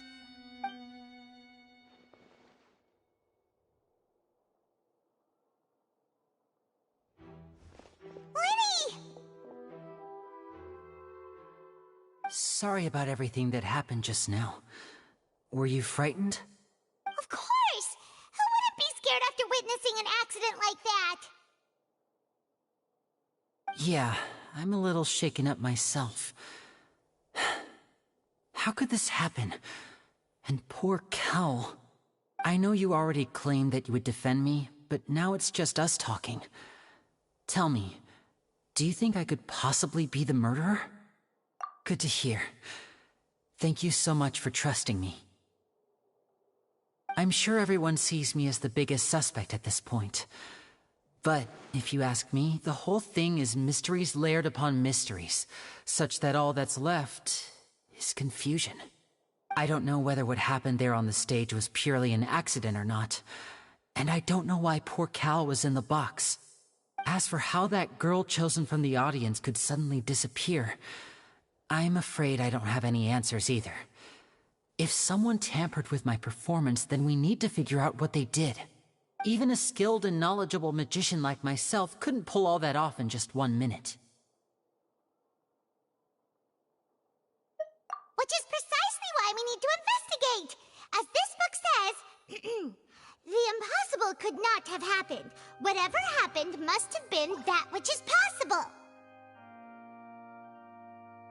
Paimon bought them when we were reading at the bookshop in the city earlier. Pretty cool, huh? Don't worry, Paimon used her own savings to buy them. It wasn't from our travel funds. I think they look cute on you, Paimon. You have good taste, Lynette! That's the right attitude. Feeling depressed isn't going to help me now. I need to get back to my normal self. But with the guards watching our every move, it's going to be especially difficult for Lynette and I to prove our own innocence. Good thing you agreed to be our attorneys. Thanks for that. We'll be counting on you. Yes, thank you so much. Yeah, just leave it to us. Oh, since we're going to start investigating, Paimon has a question first. Where did Lynette go during the performance? Ah, well, I'm afraid that would involve some of our essential trade secrets as magicians. The secrets behind our magic are past saving, Linny. I suppose you're right. The truth behind our tricks is going to be important evidence that will be weighted during the trial. 'Tis truly a pity. As a magician, our magic show is a work of art. We've poured countless hours and spared no effort in perfecting it. But if revealing our secrets will help you uncover the truth behind what happened, then it will be well worth it.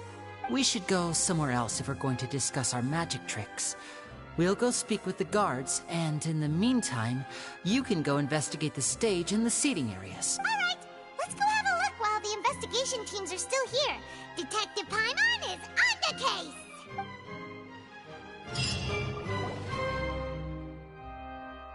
Hello, officer. How's the investigation going? Ah, I see. You must be the traveler that Lady Farina mentioned. Listen, I'll be perfectly honest with you. I'd avoid getting mixed up in this whirlpool of a mess if I were you. Huh? What do you mean? Come with me and you'll see. The deceased is one of Linny's assistants, named Cal. Even though he hadn't joined the troupe long, he was hardworking and everyone generally liked him. The assistants are usually in charge of setting up and inspecting the props, as well as assisting with the show and keeping the crowd engaged. As you probably saw when you were in the audience, the water tank suddenly fell and smashed the box with Cowl inside it. This is the real mystery. We've already searched the scene and were unable to find any traces of the girl. However, if you look carefully, the box was positioned directly under the water tank. The ropes holding the tank were then burned by the pyrotechnics on stage, causing them to snap. All these factors lining up so perfectly makes it hard to see this as a mere accident. If anything, the more logical explanation is that the whole incident was intentionally planned, and Linny is the most likely person to have access to all these areas. But he doesn't have a motive! Are you both good friends of his? Well, you can't say we're good friends, but we've known each other for a little while. So in just a short time, he was not only able to win your trust, but even convince you to act as his attorneys. I know there's no such thing as magic. The real trick of a magician is holding the audience in the palm of their hand. I've seen a lot of cases, and I can tell you that people are the least reliable kind of evidence. Sorry, I tend to be pretty straightforward. Just know that I'm warning you for your own good. Anyway, you may investigate the scene of the crime yourselves if you're curious. Who knows, maybe you'll be able to come up with some new evidence.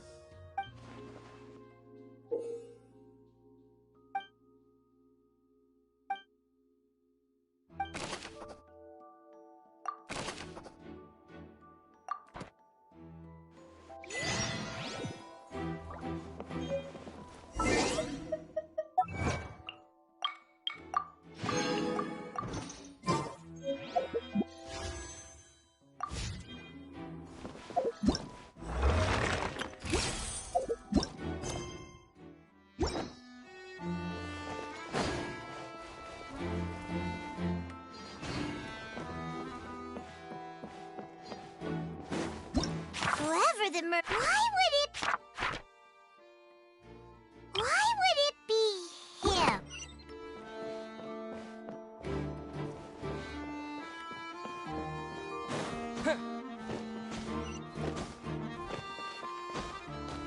Why would it...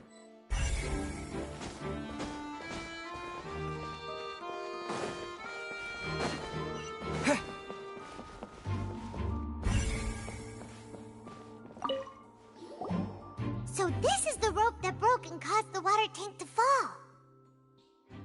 The rope looks pretty durable. How can it be burned through so quickly by fireworks? Why are you suddenly so serious, Traveler?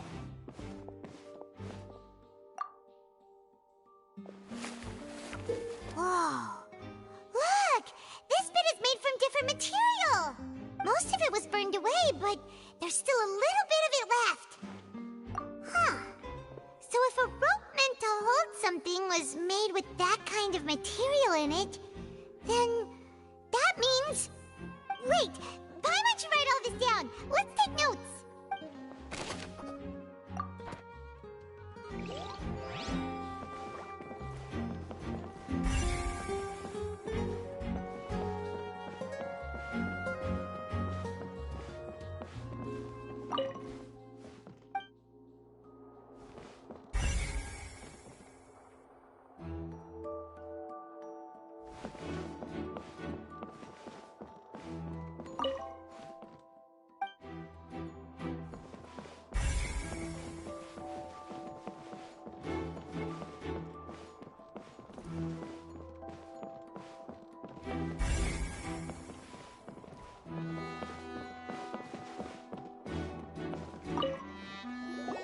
Hello there.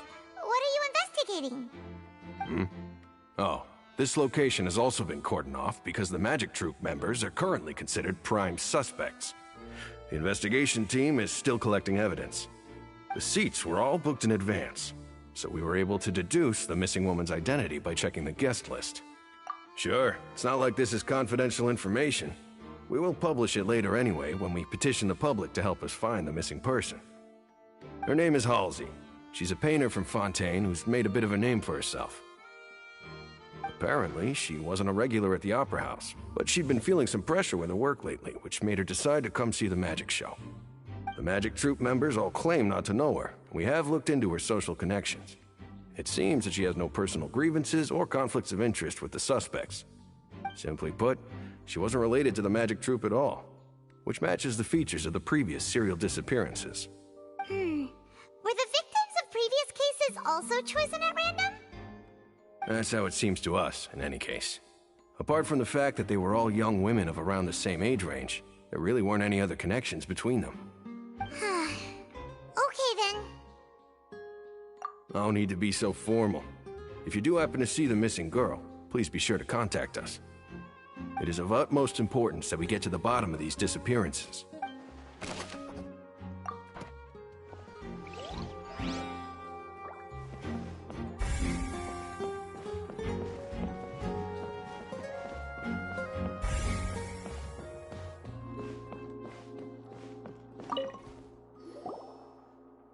The investigation team has some new findings.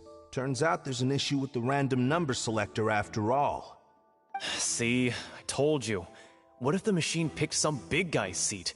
You think the murderer would have still made his move then? Sorry to interrupt, but we're helping Linny and Lynette with their side of the investigation. What were you saying about the number selector? There's something wrong with it? You're trying to help them? That'll be a tall order.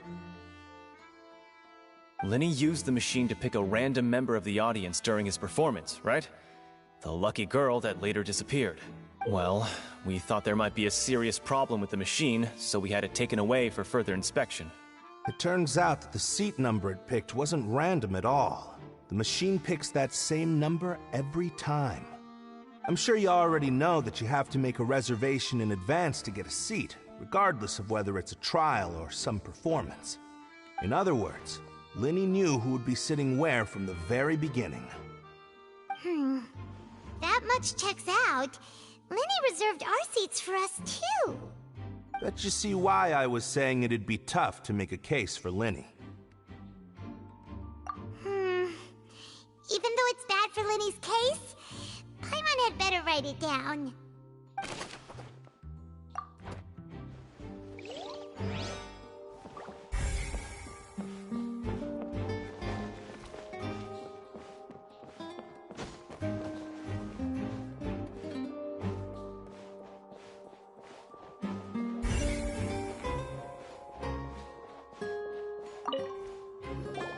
I see that you're investigating the area. Well, it just so happens that I'm interested too. If you find any new and interesting leads, be sure to share them with me, all right? We don't have too many thoughts yet. Then why don't I tell you my hypothesis first? The way I see it. And I'll start it with that loud thud. The thud? Oh, you mean the sound that happened during the countdown? Yes, exactly. It wasn't terribly loud, but I suspect that most people heard it. It's just that everyone was awaiting the results of Linny's trick with bated breath, so no one paid it much mind. But now that the incident has happened, the thud has become an important clue. That makes sense. So, what do you make of it? I'm of the opinion that it may have been the sound of Linny's accomplice. Lynette, perhaps. Jumping atop the water tank, or something like that. And when the pyrotechnics went off, she cut the rope, sending the water tank crashing down. But wasn't the noise we heard too loud for that? Perhaps the balance wasn't right, leading to a particularly rough landing. Oh, that's true.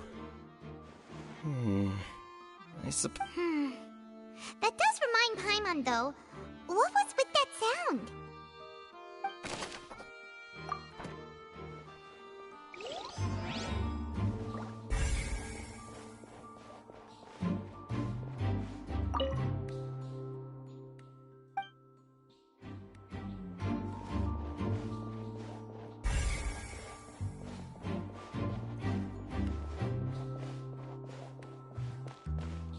Lenny's still talking to the guards. I think someone will be assigned to monitor us later.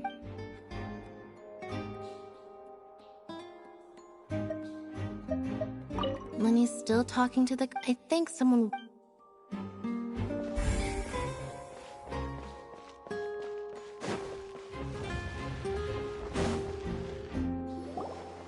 Hey, you!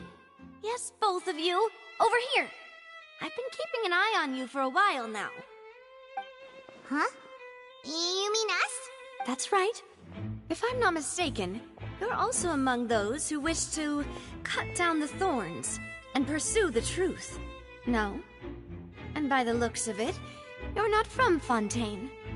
Well, you're right on the more about that one, but who are you?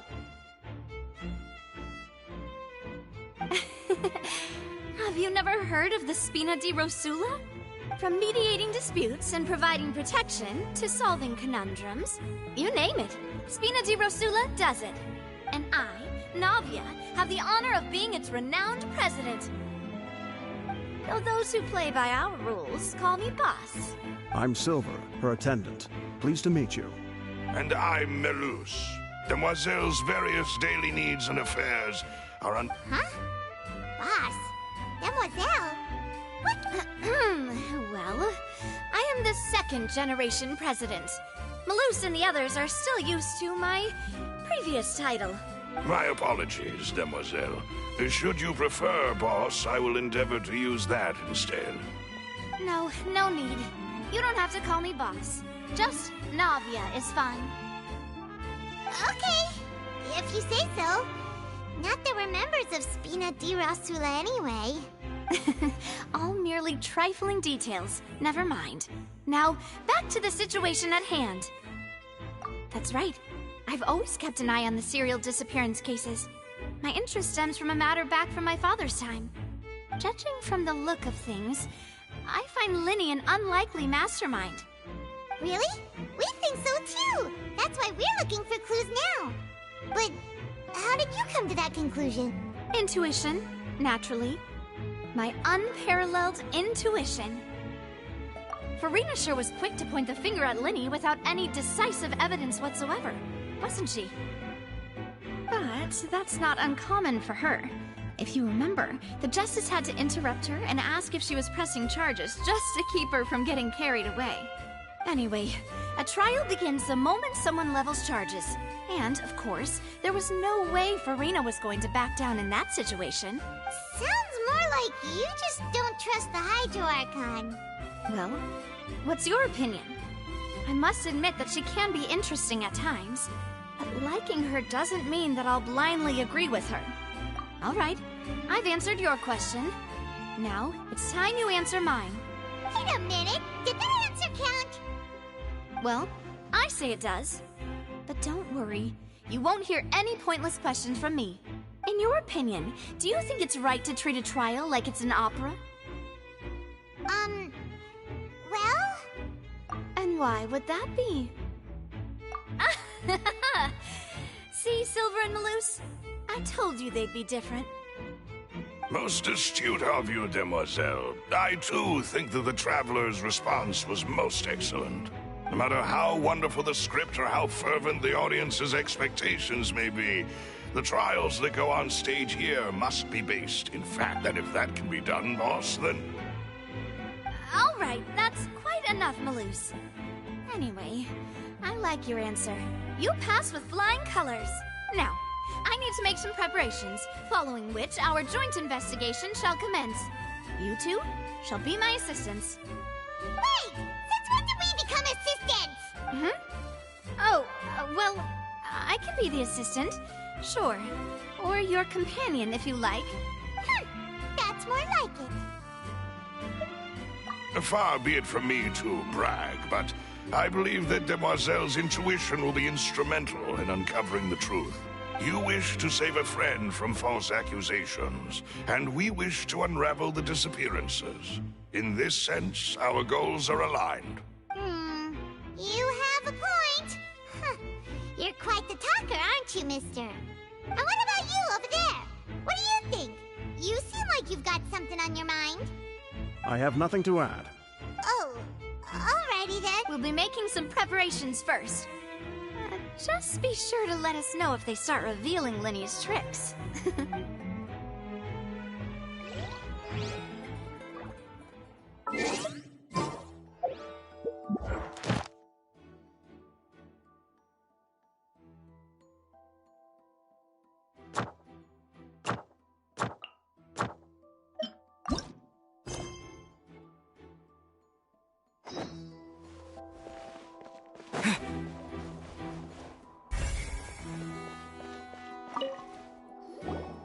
Sorry, but no one can freely enter or exit the Opera House at the moment. If you wish to leave, you must register your identity with us first.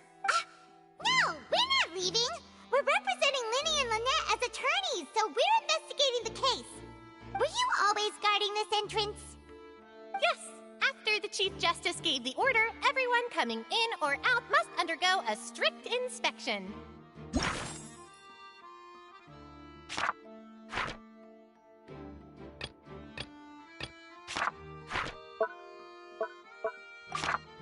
So, the missing girl couldn't have left from here. At least, not from that point on.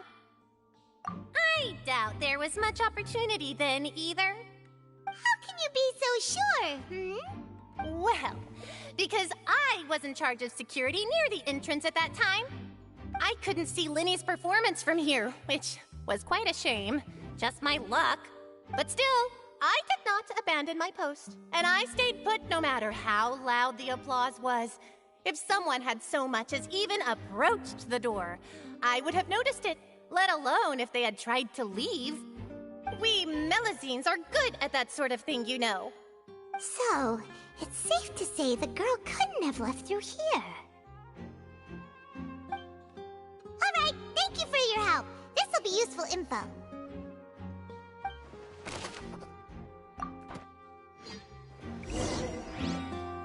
We've checked everything of note here at the performance venue. Paimon wonders how Linny's discussion with the guards is going. Let's go see, shall we? Understood. Then I will be going with you. Just so you're aware, I will be monitoring your actions and making notes as necessary. Very good. Thanks for being so agreeable. I'd pull a rose out of my hat as a gift for you if I could. You may spare the pleasantries. I'm just doing my job. You've arrived. Who's this? Me? I'm Spina di Rosula's guardian angel. If you've got a problem, I've got the firepower. Sorry, I got a little carried away there. Call me Navia. I'm a partner of theirs, and will be helping investigate this whole situation. And these are my companions. Would you mind if they join as well? Fine by me. Oh, new helpers? I would be most grateful. Well, let's just say we're tagging along. It's not every day you get to see the secrets behind magic performed on such a large scale. I appreciate your kind interest. Come with me. We'll be heading below stage. Huh? Below stage? Yes, a world of secrets is hidden beneath this magic box, prepared specifically for this switcheroo trick. But before I reveal everything, you should have a look first. Notice anything strange here?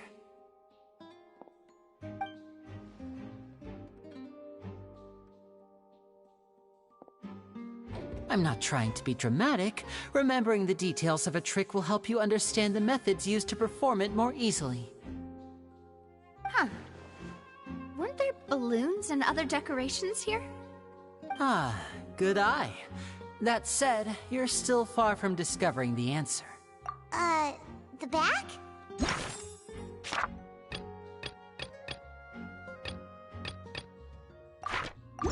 You mean the inside of the door? What's different about it? Paimon didn't notice anything. Very good indeed. I thought you might not be able to catch that, given that you were sitting in the first row. The back of this door was patterned. Those patterns are now gone, replaced by a smooth wooden board. So, if you put 2 and 2 together, what do you get? Exactly. All right, let's go. I'll tell you how it works as we head down. Oh, so there was a passageway under the magic box! I knew you'd figure out most of it as soon as you saw this place. The two magic boxes are positioned right above the two entrances of the tunnel. See this flatbed trolley? The box with the lucky audience member in it would be shuttled over to the other side using the trolley. This trolley can raise and lower and even rotate, ensuring that the box will face in the right direction. I see. So that's the purpose of the box inside another box. Precisely. The inner box would descend after the audience member was put inside and be moved along the trolley, all while the outer box would remain on stage as if nothing had ever changed. So that's how you did it! Once the box was lowered, the trolley would store some energy through this device here, with which it would complete the rest of the steps. The audience member would only be able to feel some slight movements in the dark, and by the time she walked out, she would already be back on stage. Right! You were talking that whole time, and you even came out for a moment near the end! Ah, yes. A phonograph operated by Lynette was used to achieve that effect. My assistant and I had already scripted our conversation beforehand. When the countdown began, I had already gone to the opposite box via a tunnel using that ladder. And what about Lynette? Where was she? I was in the mezzanine space in the back of the box. Oh, interesting! That's how we were able to coordinate Linny's lines with the assistant. And, by the way, I was the one who walked out of the box at the end. I mean, we are twins. All it takes is a change of clothes and no one can tell who's who. And that's my favorite part of this trick. Only Lynette and I can perform it. So that's how it all worked! Wow, every detail you revealed was more amazing than the last! Lynette would briefly walk out of the box and then go back in, jumping into the tunnel and escaping before the box on the trolley could finish ascending. And then I walk out of the other box in the audience area, and the trick would be complete. The operative word here being would. But as you saw, Cal was in the box, not our audience member. She, on the other hand, mysteriously vanished. We really don't know how that happened. If not for that interlude, this would have been an astonishing trick. I probably never would have figured out how you pulled it off. And yet, to think that someone was able to use this magic trick to commit a crime. Could we have a look around? I think we can come up with some more leads. This is the scene of the crime, so Linny and Lynette are not permitted to stay here. I'll escort them back up. Yes, of course. No need to be so strict now. I won't disappear into thin air, you know. Thanks, everyone. We're counting on you.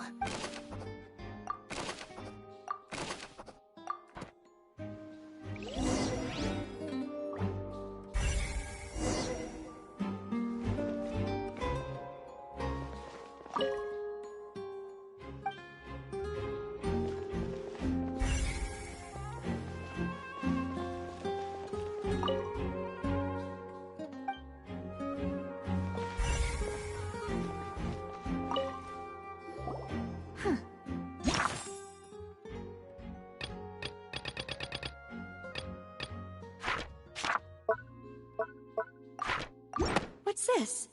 Looks like a hook tied to the end of a rope. Huh? Perhaps it was a prop for a different trick. But why would it have been left here?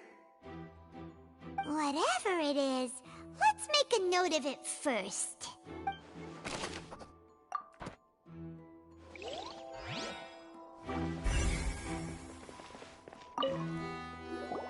The floor is wet. Please be careful not to slip. Speaking of which, why would there be water here? Oh, Paimon knows! It's one of those tricks where you pour water into a jug and then flip the jug over only for the water to disappear? And here's a broken vase. Huh. Did the trolley knock it down while moving? That can't be. The trolley moves along tracks from start to finish. It couldn't have hit the vase at this distance. Let's note this down too and think about it later.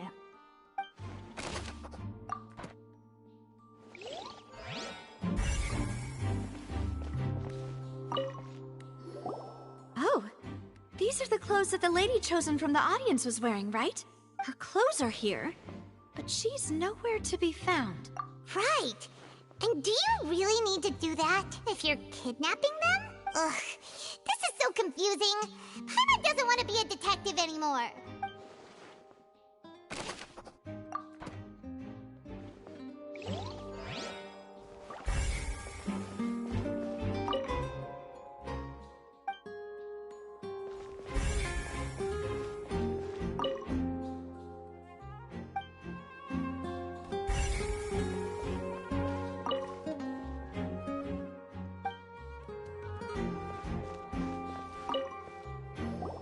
What is this place? It seems someone could fit through here. Huh. Could this have been the suspect's escape route? Alone, perhaps.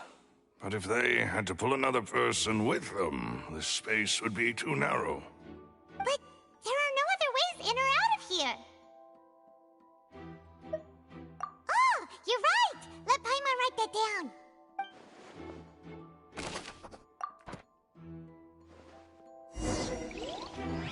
Seems we're just about done investigating down here.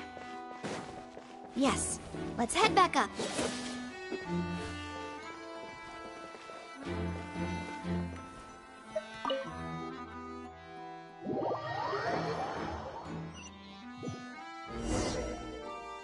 Well, we've ascertained the state of the crime scene. Let's find a place to sort out our findings once Malus returns. Seems to me that there are several things that don't add up here.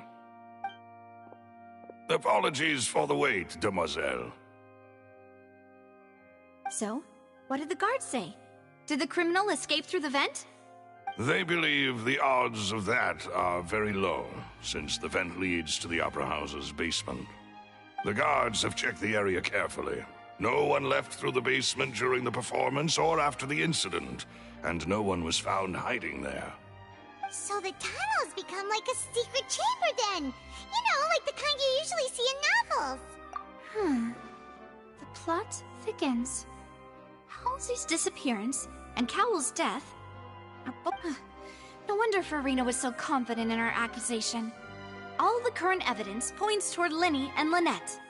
In other words, the charges are very likely to be upheld unless we make some considerable progress.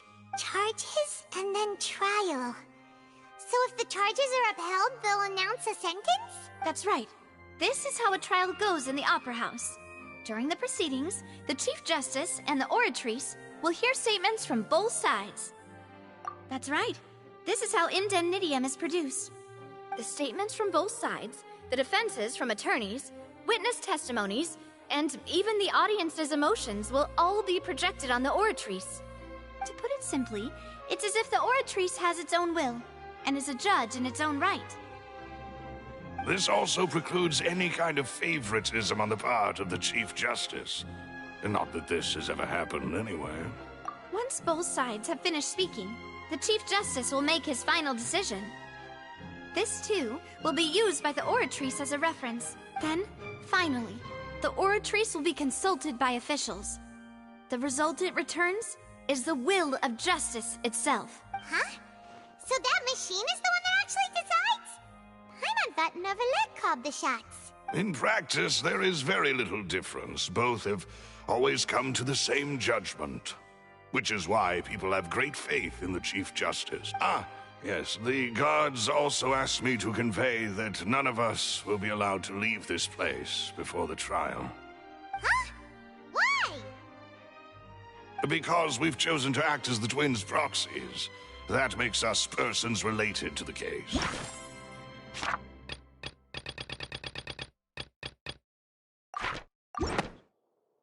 They're concerned that we might be colluding with outside parties, or that we might find outside help to disrupt the case.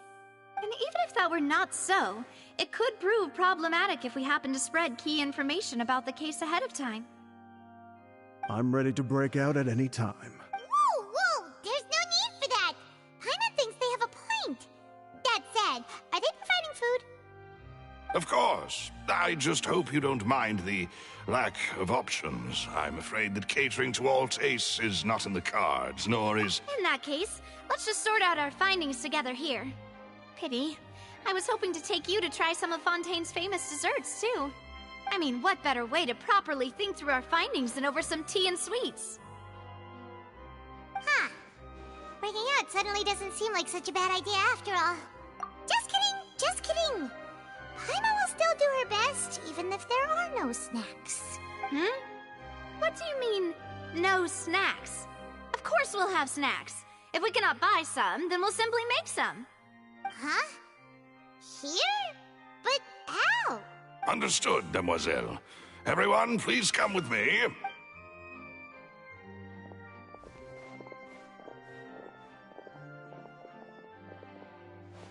Wait, you're carrying a portable stove with you? Yes, I must be prepared to meet the Demoiselle's baking needs whenever the fancy strikes her.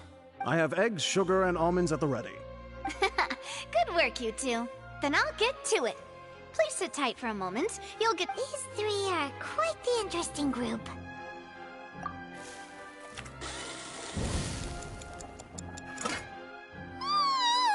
And Paimon thought it smelled good while it was still in the oven. Oh, it's even better now. Paimon can't stop drooling. From the way you had these two guys carrying all that stuff around, Paimon thought you'd have them do more during the baking process. But you ended up doing the entire thing by yourself! Beating the egg whites, grinding almonds, everything! I was applauding. And I was giving encouraging smiles. Paimon was just thinking, aren't you worried about getting your fancy dress dirty, beating egg whites and baking like this? Well, I don't think it's carved in stone anywhere that fancy ladies can only read books, sip tea, ride horses, and play the piano. I just really enjoy making snacks. Don't underestimate beating egg whites, by the way. It's a real arm workout. You also need to beat them to just the right consistency, or your macarons will crack. Anyway, give these a try, fresh out of the oven. There's 3... Only 3? Well, eating too many sweet treats might send all that sugar to your head. You wouldn't be able to think clearly about the case on a sugar rush, would you? Tea is ready to be served as well. This is Demoiselle's favorite, strong black tea with a floral fragrance that clears the mind and lifts the spirit. No need for concern, I'm merely doing as I should.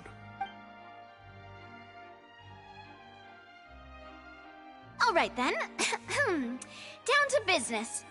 As Paimon mentioned previously, the tunnel seems to be something of a secret chamber. However, we can assume that Linny and Lynette were not alone within it. Some criminal also occupied its sealed confines. The magician twins could have committed the crimes, of course, but they lack any logical motive. Exactly! Why would they do such a thing right when everyone was watching? The flower vase and the thud we heard during the performance could indicate some altercation between Halsey and the criminal in the tunnel, resulting in the shattering of the vase, the discarding of her clothes, and her abduction. Perhaps the criminal thought that since she was chosen from the crowd, she would be too easy to identify if she was still wearing the same clothes. Paimon thinks that makes sense, but the real trouble is... True. None of the clues we found thus far support the existence of this third person. But the only people left to consider are both technically victims, whether it's the missing girl, Halsey, or poor Cowell. Huh. Could Halsey have secretly made modifications to the magic props in order to murder Cowell before making her escape? That's right. And even if she had tampered with the setup, she would need to understand the entire trick to pull it off. Nor does she have any motive. The guards said that she has never had any dealings with the magic troop's members. Were we not thorough enough in our search? From the sound of things, this is turning into an impossible case. Your macarons are amazing though, Navia. They smell great! They're nice and crisp and super sweet! They are my specialty after all. And I see you've already had 5 of them. What? 5? Oh, that can't be right. Paimon only counted 3, honest! Please don't worry about it. At my age, a few less sweets might actually be a good thing. No. Being greedy is one thing, but Paimon knows how to count. Besides, Paimon knows that if she ate too many, then others wouldn't have enough. Wait, even you don't believe Paimon? If Paimon ate those 2 extra macarons... All right, we get it. Well, I suppose one of us might have gotten too engrossed in our chat and eaten them by mistake. No big deal. Balloose, set up the stove again if you would. Huh? What are you doing? Making sure everyone gets 3 macarons, of course. Exactly. We don't want to trouble you. As you wish, demoiselle. And I have the egg, sugar, and almonds. Well, this really is your hobby, huh?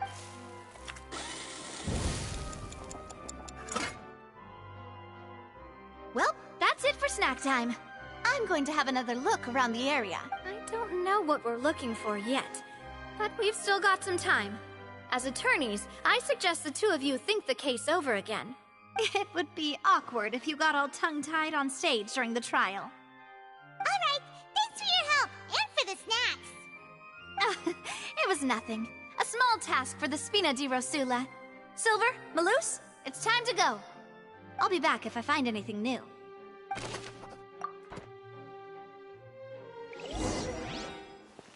right, it's time to put our heads together. We've got to get our defense ready for the...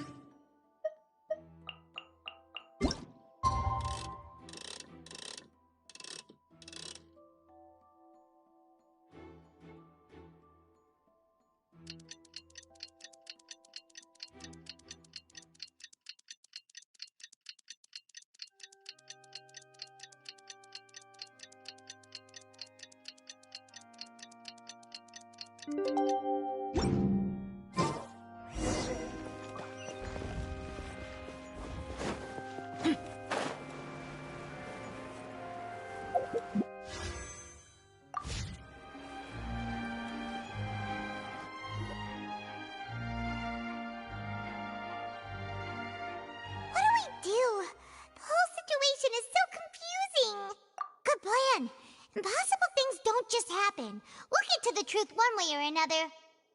Just relax. Even if everyone else suspects Lenny and Lynette, at least we will be supporting them from the stands. Besides, I doubt Farina understands any more about what happened than we do. Thanks, Navia. Well, we'll be going then. Best of luck to you.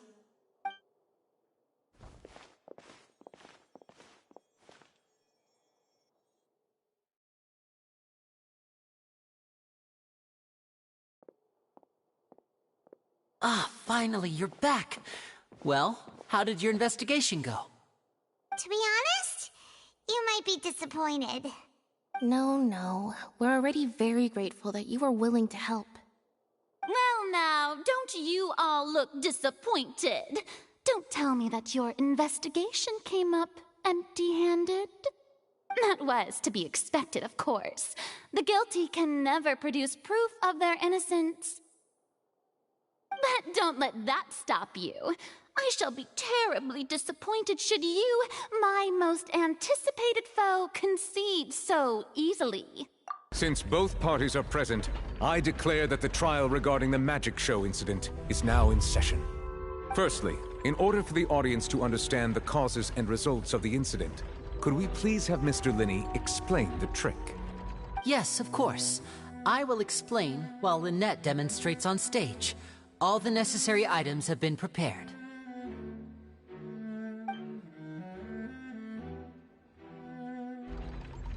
Thank you, Mr. Linney. In that case, I take your statement to be that you ran to and remained hidden within the magic box in the audience stands once the trick began, and thus could not have committed the crime. Is this correct? Yes, that's correct, Your Honor. In that case, I call upon the prosecution. Lady Farina, do you wish to refute his statement in any way? Why, of course I do.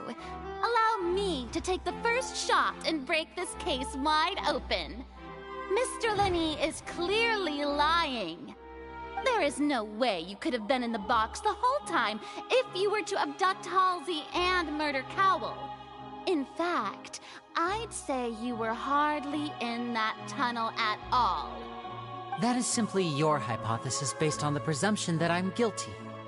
Oh, is that so? And if I may ask, what did you hear while you were inside your box? The roaring countdown of the crowd, of course. That's how I kept track of the time and built anticipation for the finale. And you didn't hear anything else at all? Nothing that might leave an impression of any kind? No, nothing. I see.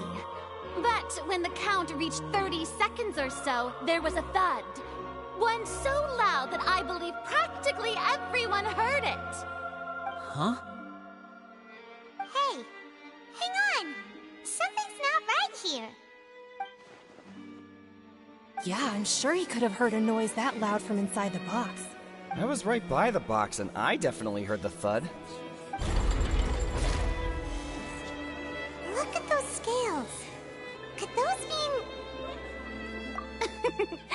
Well then, ladies and gentlemen, allow me to use the words of the magician himself. You never know what can happen in the blink of an eye. Indeed, it seems his alibi can also collapse in the blink of an eye. Of course, I have armed myself to do far more than smash your alibi. Confidence cannot go unfounded, and my foundations are rock solid. Tell me, aren't you and Lynette actually from the House of the Hearth? The House of the Hearth?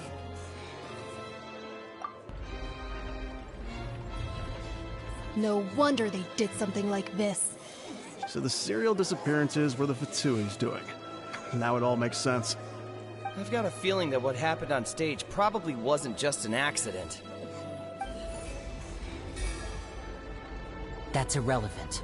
Our identities have nothing to do with what happened. Indeed. Then perhaps you could tell us everything that happened during that 1 minute. Your first priority is to prove yourself innocent after all. I'm sure there is little that needs to be kept secret now. Unless your script already has holes in it.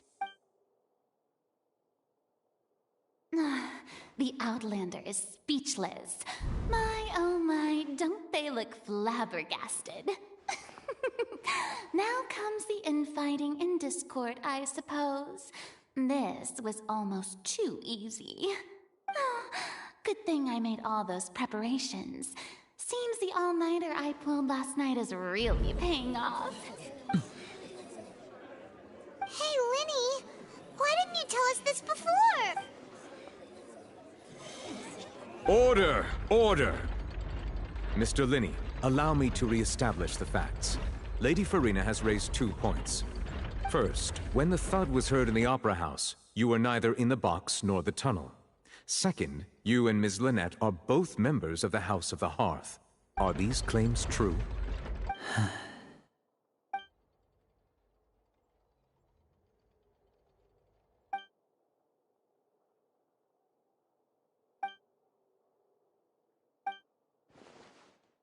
Please answer my question, Mr. Linney. I'm sorry. Yes, they're true, Your Honor. I knew it! Well, that's it. We might as well move on to the sentencing already. What should we do now? Granted.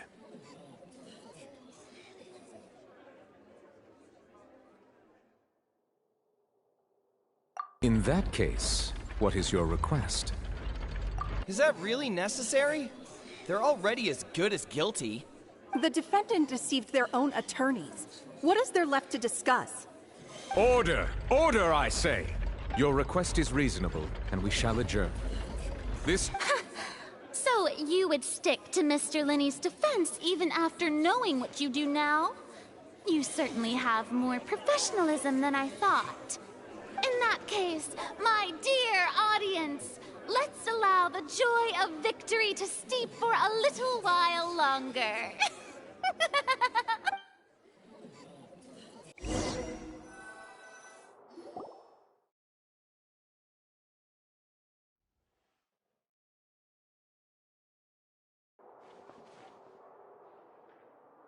Well, this is awkward. I didn't think the Hydro Archon would dig all that up. I'm sorry, Traveler and Paimon. Yeah, sorry. Paimon doesn't know where to start. We trusted you two. We based our entire reasoning on the assumption that you weren't bad guys. Not to set the wrong tone or anything, but Paimon's really mad! I'm very sorry. I know you're angry, and reasonably so, but please, let me explain. I know you've clashed with the Fatui several times before. I wouldn't be surprised if just hearing the word is enough to make you upset. But our organization is very, very large, and the Harbingers have very different personalities and goals. Right now, we want to save people. As many as we can. That's right. I'm sure we're on the same page when it comes to this nation and the disaster that its people might face. I knew if it weren't for our respective identities, we could become good friends. That's why I didn't wish to flat out lie to you, but chose to hide some details instead. The truth is very important, but being completely transparent about everything would see us spending more effort than we need to. Right. So, you be the judge. Heck, if I were you, I fear that I'd even struggle to trust me at this point. You met a Fatus who works as a magician, a trickster by trade. All by coincidence, too. But still, I'm asking you to trust me. I am no criminal. At least, not in this case. Sorry. Please forgive us. Well, you both say that, but...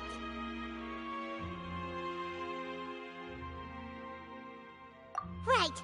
Let's hear your answer first, and no lies now! Of course. I'll answer any question you ask. We've been trying to find out how the Oratrice operates. We want to know why it has a consciousness. Why can it deliver sentences accurately? During our investigations, we learned that the machine's core is beneath it. From that moment on, Lynette and I have been designing this box swap trick, with the objective of getting close to the core. Is that why you needed a whole minute? That's right. In truth, the audience would take about 75 seconds to count down from 60, while I would only need 15 to get to the opposite box. So, after jumping into the tunnel, I accessed the Opera House basement via the vent, and went to investigate the room in which the core is stored. That air vent was created during the construction of the tunnel specifically to execute this step.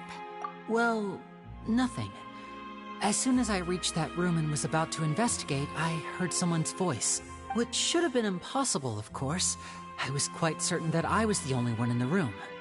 That voice seemed to recognize me and tried to speak to me. I chose to err on the side of caution and retreated the way I came. On the way back, I saw the broken vase and the clothes on the ground, but the countdown was almost finished, so there wasn't time to give it any thought. After that, the homicide occurred just as you saw. Well, that explains why you didn't hear the thud. Because of that prophecy I told you about, of course. We must know all we can about this nation's secrets in order to deal with that prophesized crisis. That's the only way we can save everyone. So, there you have it. The whole truth. I swear, I didn't hide anything from you this time. It was never my wish to proceed under this cloud of mistrust either. But, like I said earlier, you can be the judge. If you want to leave because you don't trust the Fatui, there's nothing I can do to stop you. Well, Traveler, you decide. Paimon will follow your lead however you choose.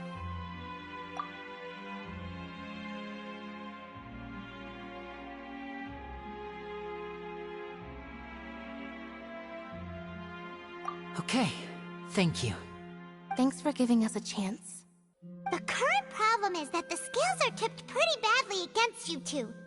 If we want to refute the Hydro Archon's accusations, we're gonna need a seriously watertight defense. Huh? Oh, Paimon thinks she gets what you mean.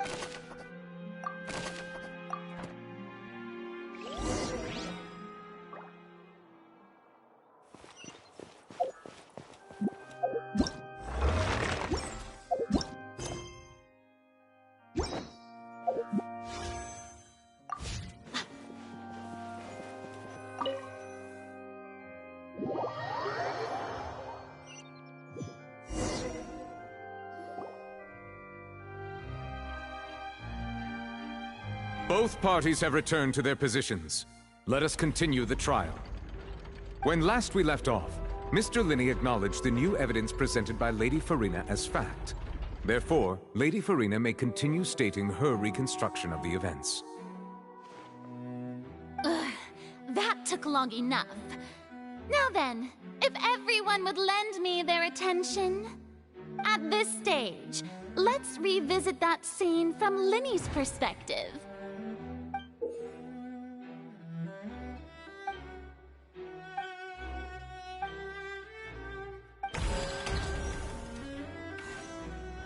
As the countdown began, he entered the tunnel. When the flatbed trolley passed, he opened the box and got into an altercation with Halsey, which caused the loud thud. He did not realize that this sound could be heard by everyone in the opera house, which is why he claimed earlier that he could not hear the sound. Finally, he used the vase to knock her out, before making her change clothes to prevent others from recognizing her. At this time, Cowell arrived in the tunnel, having heard that strange noise, and caught Linney red-handed. So Linney proceeded to knock him out too before stuffing him into that box. Afterward, Linney passed the unconscious Halsey to his accomplice through the magic box in the audience stands, before operating the devices such that Cowell's death would be ruled an accident. And there you have it. That's the truth behind what happened. Does the defendant's side have any objections to Lady Farina's description of the events? The key to refuting Lady Farina is the order of events, what Linney experienced, and...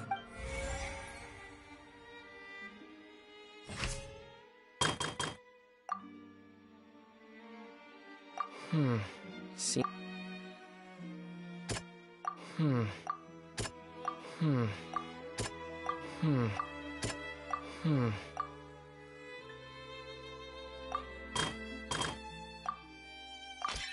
According to Linney, he left via the vent after entering the tunnel. He couldn't have had that altercation with Halsey.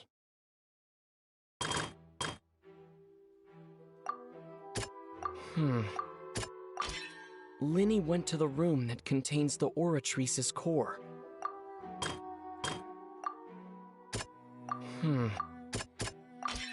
Linney did not take part in the underground altercation. He... Attention! Ace Detective Paimon has something to say! When the countdown started, Linney did indeed go into the tunnel. But he immediately used a vent to access the Opera House basement, which is where the underground core of the Oratrice is stored. Once he reached that area, he heard a voice in what should have been an empty room. Since he felt something was amiss, he returned immediately.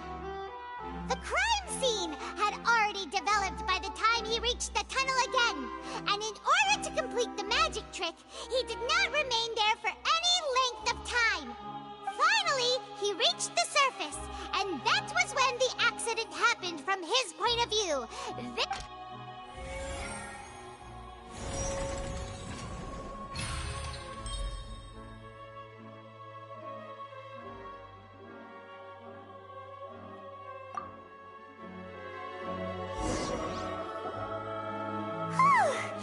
Paimon did it!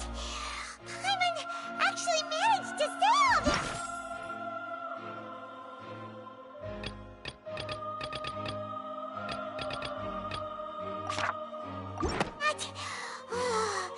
Wasn't it awesome? In other words, you believe that he knew nothing of the incident? That's right! My reasoning?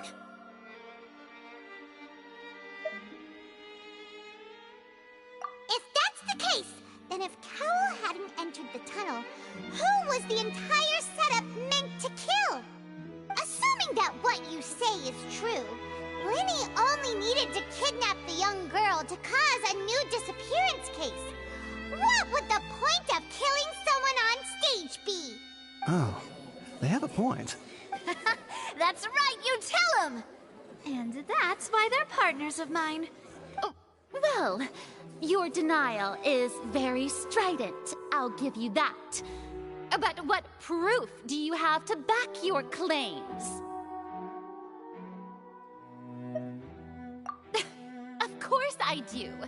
If he had been in the magic box the whole time, how could he have not heard that sound? Why do you ask? You're saying that he wasn't.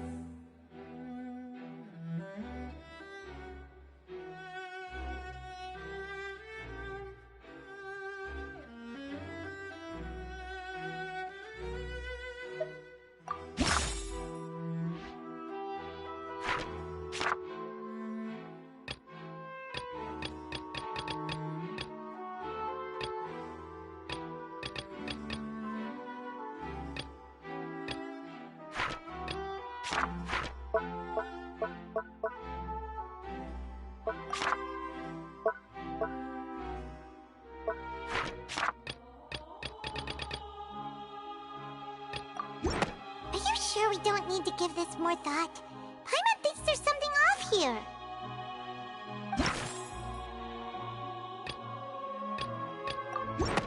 That's right!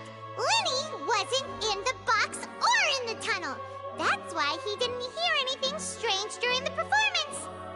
This means that when the crime happened, Lenny had already entered the basement via the vent.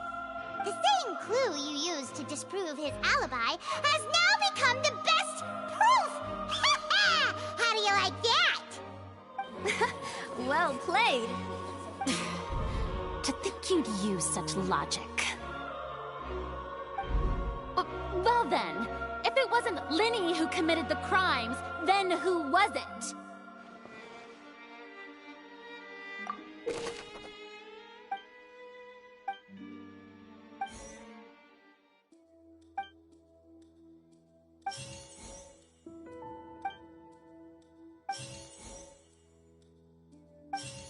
The deceased's name is Cowl.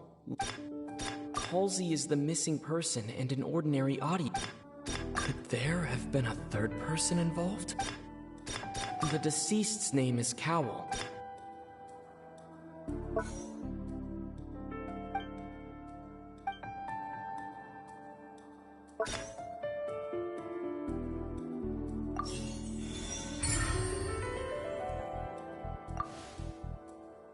Huh? That can't be right. Are you serious? The killer was, in fact, Oh, is that so? How interesting! Let's hear your reasoning then. What I must do next is recreate the truth. What Cowl did, and how he went from would-be perpetrator to...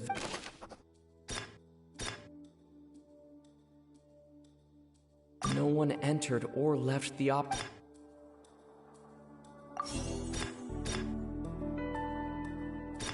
The deceased's name is Cowl, Linny's assistant. Halsey's clothing was in the tunnel, so there must have been some... The sound we heard may have come from a clash between the missing Halsey and the criminal. Linny was not in the tunnel at that moment.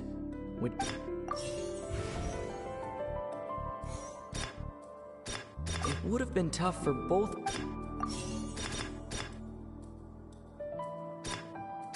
Linny was not in the tunnel at that moment. The deceased's name is Cowl. No one entered or left the...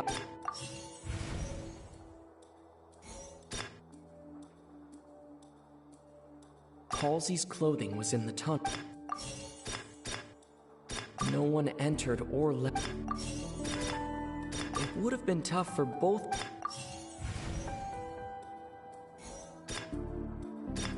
Linny was not in the tunnel at... The sound we heard may have...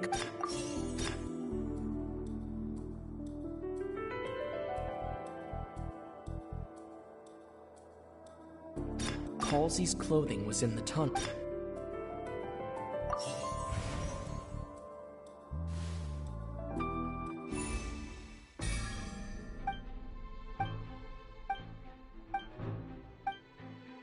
What's wrong, Traveler?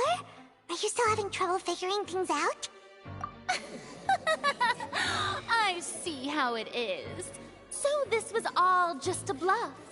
And here I thought you had something to show for it. But it seems you're still far from the truth.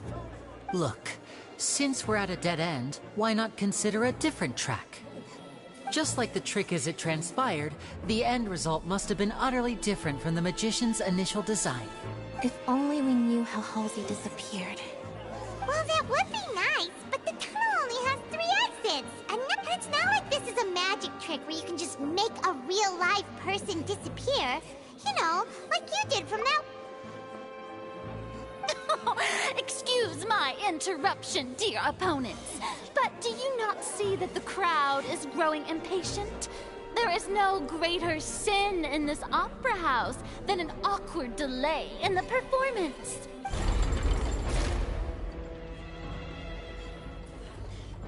If the defense is unable to make further effective arguments, we will move on to the next stage of the trial. Linny was not in the tunnel at that moment. The sound we heard may have come from a clash between... The deceased's name is Cowell, Linny's assistant. The vase was not broken by chance. It would have been tough for both people to fit in. Halsey's clothing was in the tunnel, so there must have... No one entered or left the opera house through its entrance.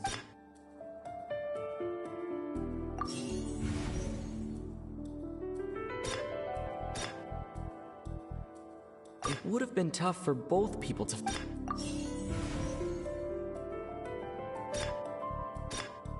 The vase was not broken by chance.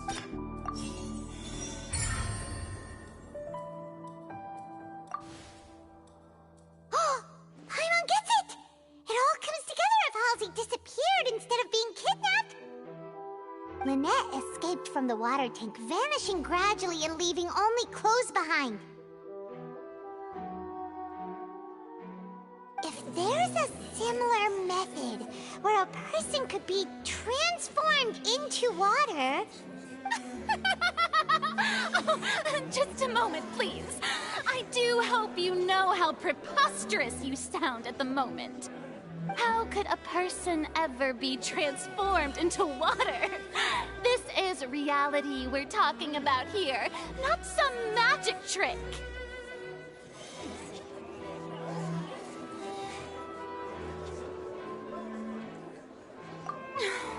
Must we really?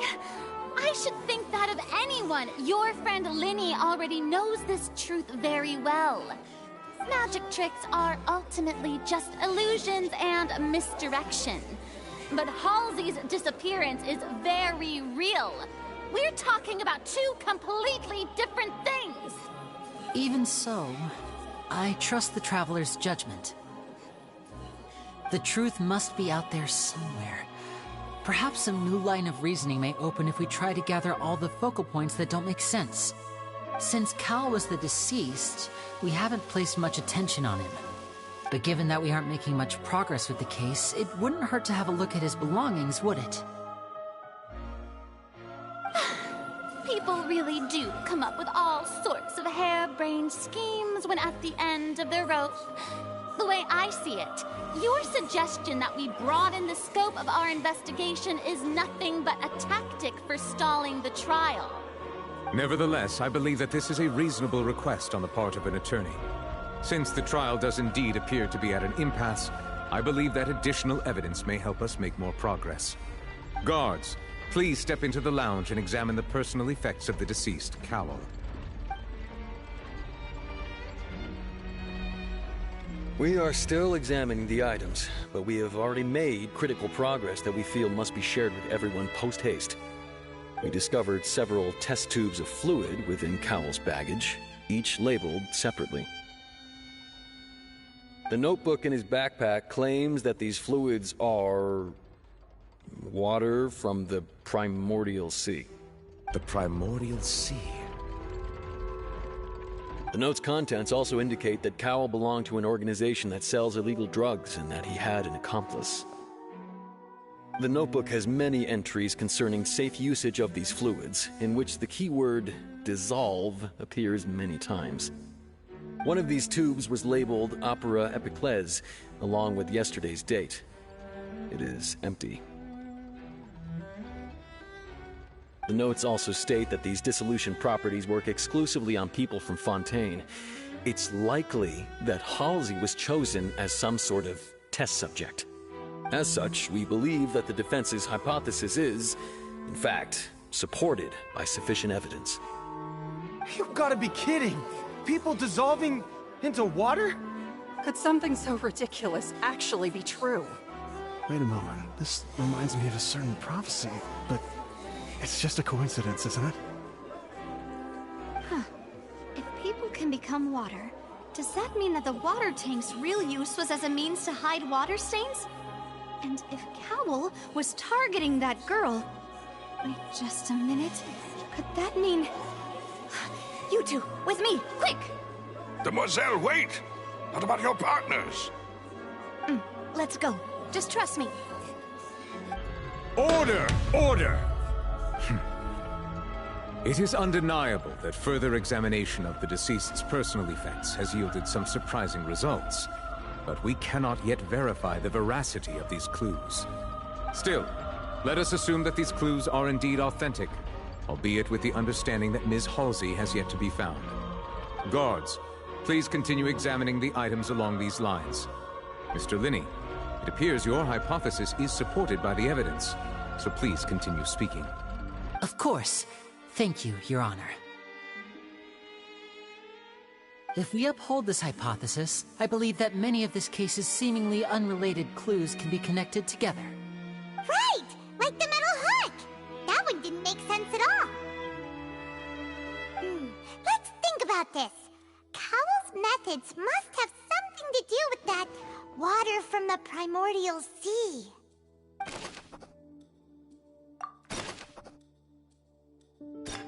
The water from the primordial sea should already have been prepped before...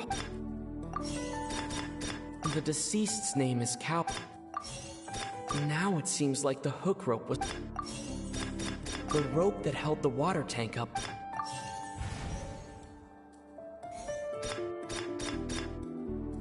I remember there was... Lynette was in the magic box. The rope that held the water... Now it seems like the hook...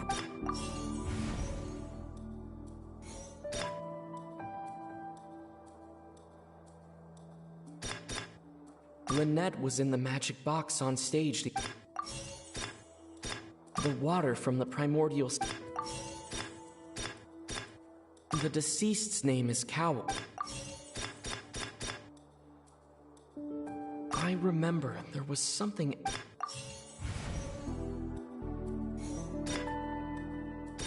The rope that held the water tank...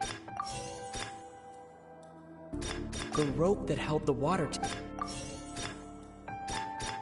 The deceased's name is The water from the primordial sea... Now it seems like the hook rope...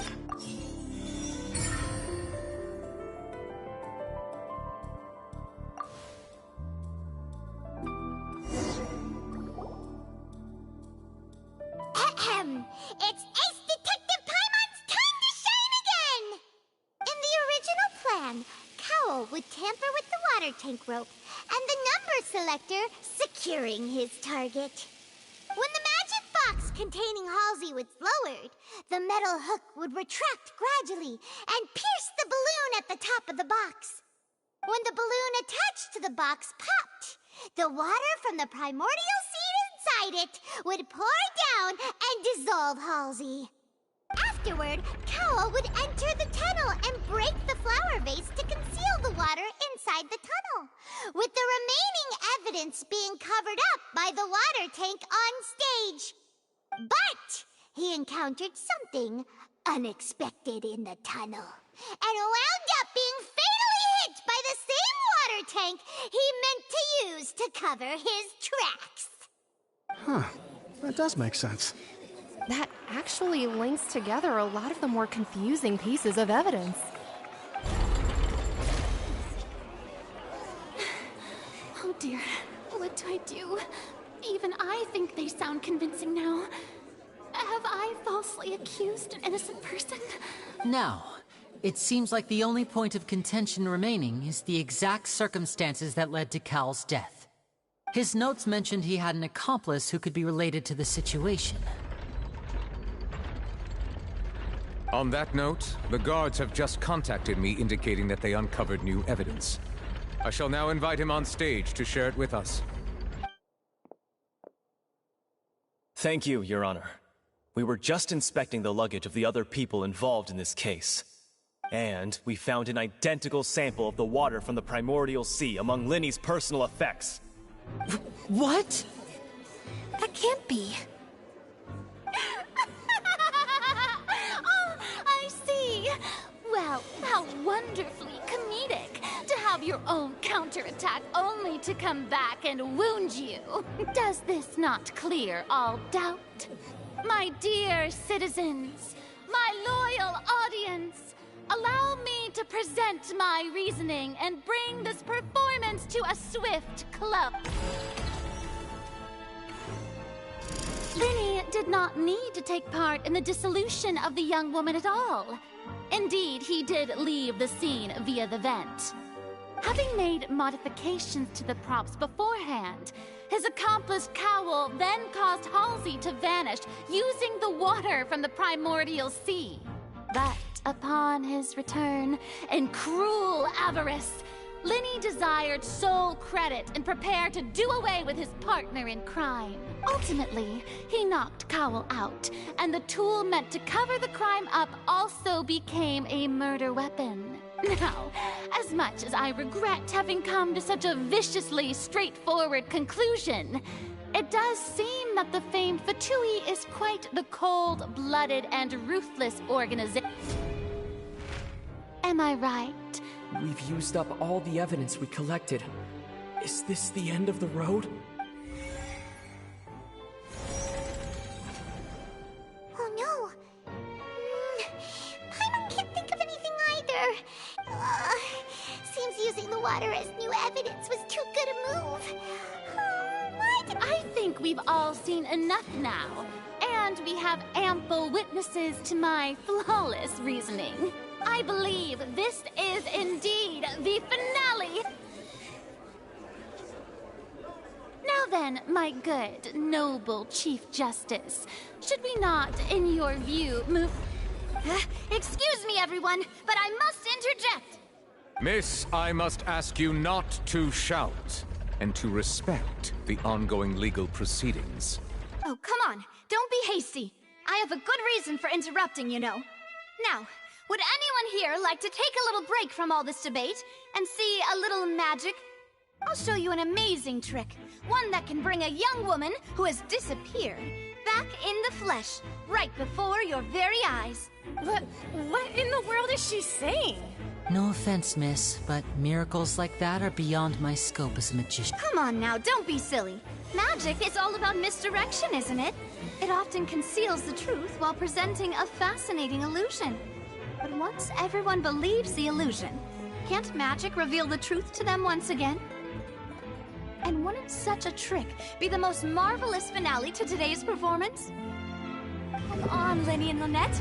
Give it another go. Don't worry. Spina di Rasula has made the necessary arrangements on your behalf. But, as the magic makers and stars of the show, I think I should leave the final performance to you. I understand.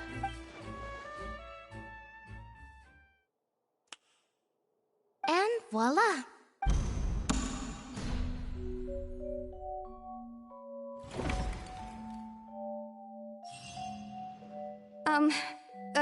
Sorry for the interruption.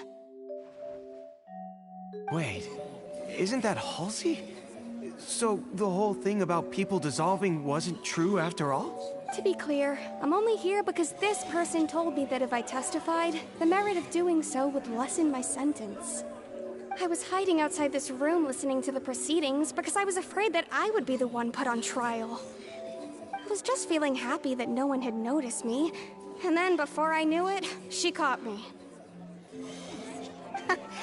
That'll teach you to underestimate us three. Where should I begin? I'm sorry. I'm the one who killed Cowl. I admit it. What? Why? Firstly, my name isn't Halsey. It's Lillian, and I'm originally from Mondstadt. I heard that Linny's show was gonna be a real thriller, but I missed the chance to buy a ticket, so I stole one. That's how I make a living. I steal stuff here and there. And I'd never been caught before. But I was noticed at the harbor a few days ago, and I barely got away. Lenny was the one who caught me in the act. Hey! No wonder you look familiar! So you were the thief! Liddy even mentioned that you were pretty skilled! Well, and I thought that would have been the end of it, but then the number selector chose me. He even mentioned the Fortress of Meripede. That's a prison, isn't it? So you can imagine how shocked I was. I thought he was on to me for sure. So I played along with the show while looking for an opening to flee, but then I got water poured on me for no reason, and then someone jumped into the tunnel to nab me. I wasn't going to take that lying down, so I knocked him out and stuffed him into the box. There was nowhere to run from there, though, so I had to change my clothes and hide in a box containing performance costumes. I slipped out after the first guard arrived at the scene and continued hiding inside the opera house. Can a person even hide in there? But I swear I didn't know that the water tank would fall down. Really, I swear it. Had I known that, I wouldn't have put him in the magic box. I may be a thief, but I'm no killer. Well, that makes everything pretty clear now, doesn't it? This time, we need to tell the entire story from Lily-Ann's perspective.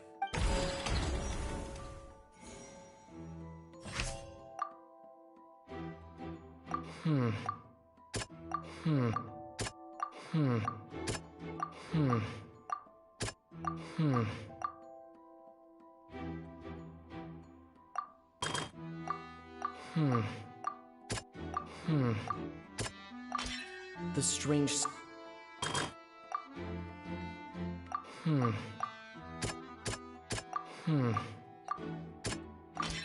Lily-Ann was afraid...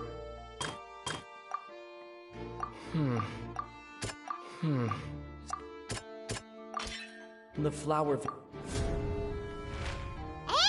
it's Ace Detective Paimon time! Having been selected out of the blue, Lily-Ann panicked. Her panic only intensified after she entered the tunnel and had water poured on her head. So she kicked the door open, producing the thud we all heard. Hearing the commotion, Cowl leapt into the tunnel, only to discover that Lily-Ann had not dissolved. He did not know that Lily-Ann was not from Fontaine, but was a thief who made her way in by stealing a ticket. Mistakenly believing that the water from the primordial sea needed time to take effect, he tried to force Lily-Ann back into the box. The two broke the flower vase during the struggle, but Lily-Ann came out on top, knocking Cowl out and putting him in the box. With no way of escaping, she changed her clothes and hid in the costume trunk until the performance ended.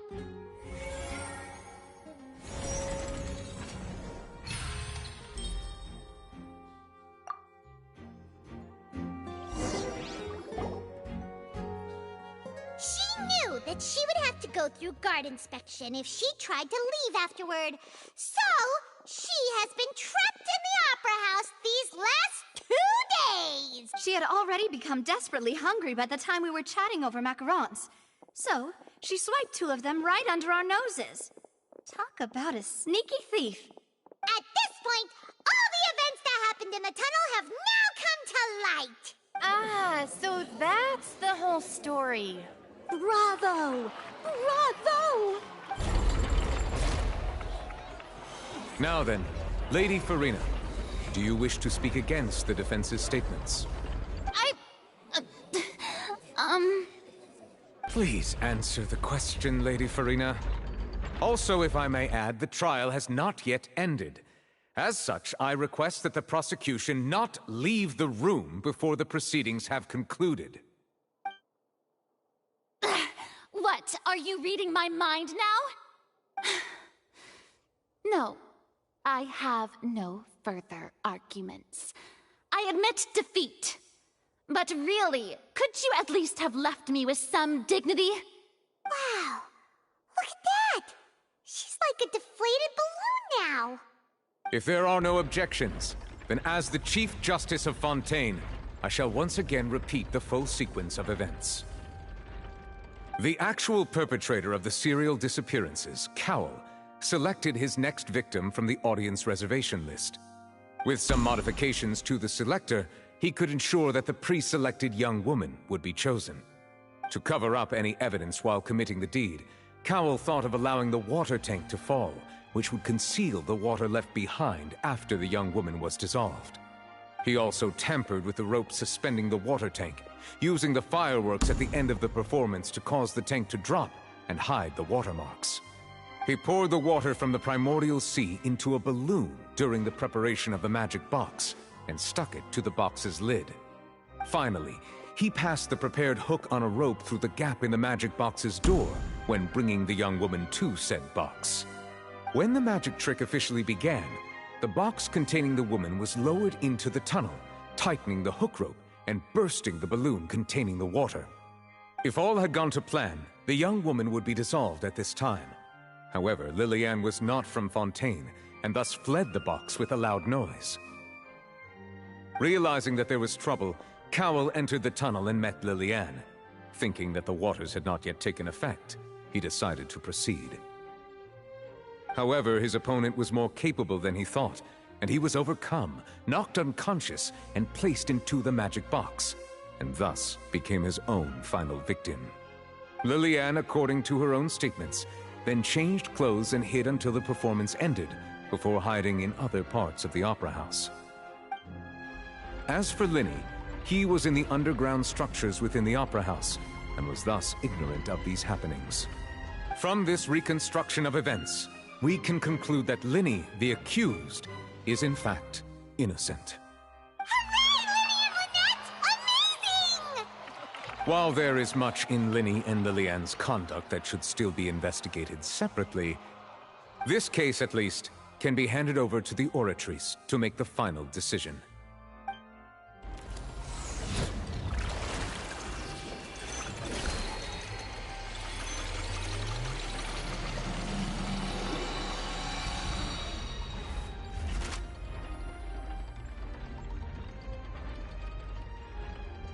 As such, Linny and Lynette are officially declared not guilty.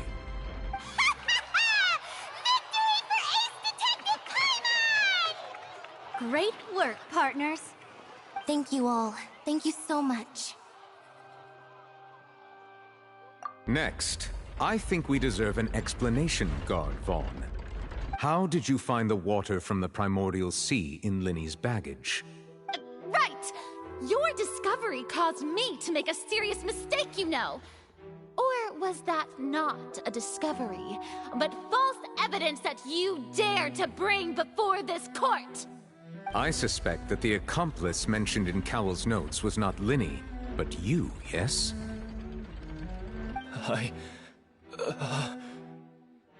I'm sure you know what you must do to lessen your sentence. Speak quickly! Unless you want to earn yourself a one-way ticket to Coupon Town. I was just following orders. We were supposed to place blame for the serial disappearances onto Linny, and thus cause suspicion to fall on the Fatui. The higher-ups said this was the best opportunity to do so. And now that your plan has fallen through, and the secrets of the water have been revealed, you have become a liability to said higher-ups, yes? Therefore, you would be wise to tell everything you know, and seek the protection of the guards. Yes, I'll tell you everything I know. Our boss discovered that the water can cause people to dissolve. It can also be made into a potion, which when extremely diluted, can cause people to experience unforgettable exhilaration. We've been in this business for a while now, and have made decent mora off it. The disappearances were also the boss's idea. I mean, this is the boss we're talking about. The...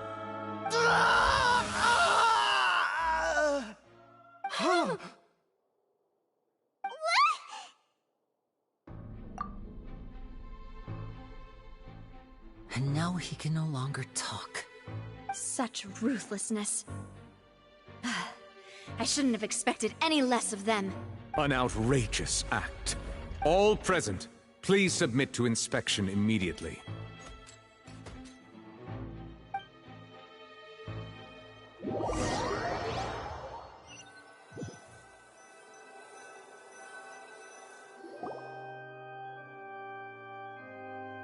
So, we're just going back now?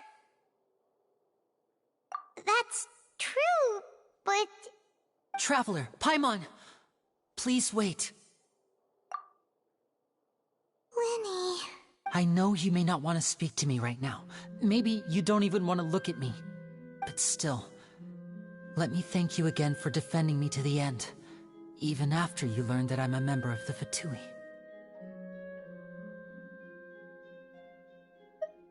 I guess. But regardless, I'd like the opportunity to set things straight. I didn't approach you with any ulterior motives or ill intent.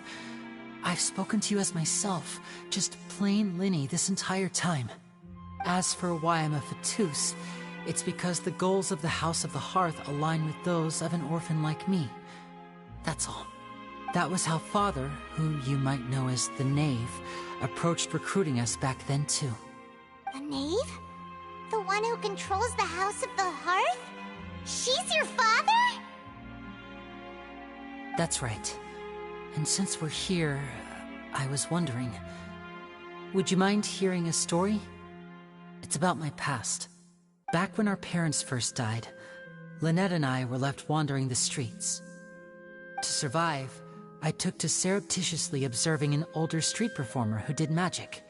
It took me several days to figure out how he pulled off his amazing tricks. I took my sister through several streets until we found a crowded corner, and we began to perform magic tricks there.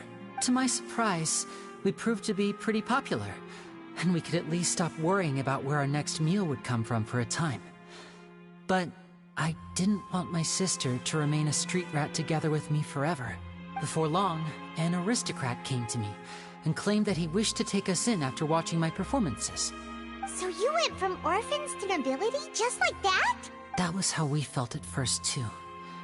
As if fate was on our side and we could say goodbye to those painful days. But I gradually discovered that while we were called foster children, he was really after my talent for magic tricks. He would constantly take me to all sorts of banquets to garner attention, which he would then use to expand his social circles. That doesn't seem too bad either. Better than roaming the streets at any rate. It took a while for me to realize just how dark his heart really was. After one particular performance at a banquet, I discovered that Lynette was not on the same return vehicle as me. I waited a long time after we returned home, but she did not come back. I went to that noble's bedroom and asked him about her whereabouts. The answer he gave me was, she caught the eye of the most eminent person at the banquet, so I sent her over as a gift. I mean, you'll be able to perform your magic regardless of who your assistant is, yes? Oh no. So he was gonna... But wouldn't Fontaine's laws deal with such people? As far as outsiders are concerned, this is a relationship akin to adoption or foster care, and they have their ways of escaping the eye of the law. I managed to ferret out the location of the mansion of that so-called eminent person and hurried through the night. But by the time I leaped over the walls, avoided the guards, and made my way in, all I saw was the moonlit ground covered in blood, and the knave standing there in the darkness. So, she'd already taken care of that guy. That's right. She had rescued my sister before she could come to any harm, and had even discovered several girls hidden in a basement, all of them orphans. Father, I mean, the knave, might have seen something in me, and so she made me an offer. The House of the Hearth welcomes you, for your interests align with ours. Here, none will ever betray you. Indeed, betrayal shall never be permitted here. I was hesitant to trust her. I mean, I had just been betrayed by nobles. But she was also quick to destroy the noble who had taken us in at first, giving us back our freedom. Oh, so that's how the two of you joined the House of the Hearth. She has her own plans. She has gained permission from the Tsaritsa to first use the Gnosis' power when she obtains it. She plans to use it to find a way to break the prophecy and save Fontaine.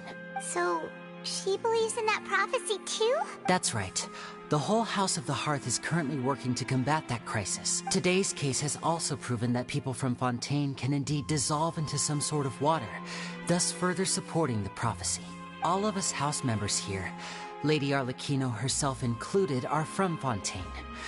We won't give up on defending our homeland. To us orphans, the only connection we have left to this world, apart from our family, is our homeland. So, from small deeds like distributing magic pockets to huge schemes like stealing a Gnosis, everything is aimed at dealing with that prophecy.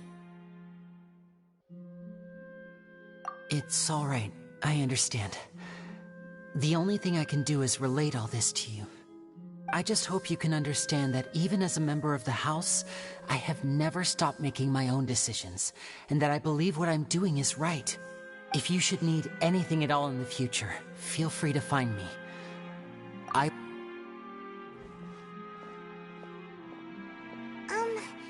Bye, Linny!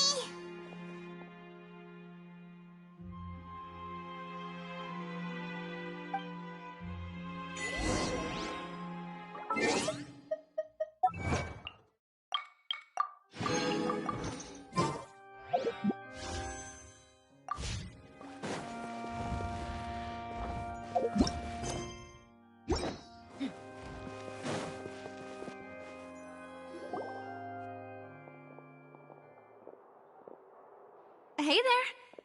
What was with the disappearing act you pulled right as the trial ended? Were you looking for us, Navia? Well, this whole thing isn't exactly over, is it? I do feel that we're getting closer to solving the serial disappearances case, though. Don't you think so, too? Huh? What's wrong, my dear partner?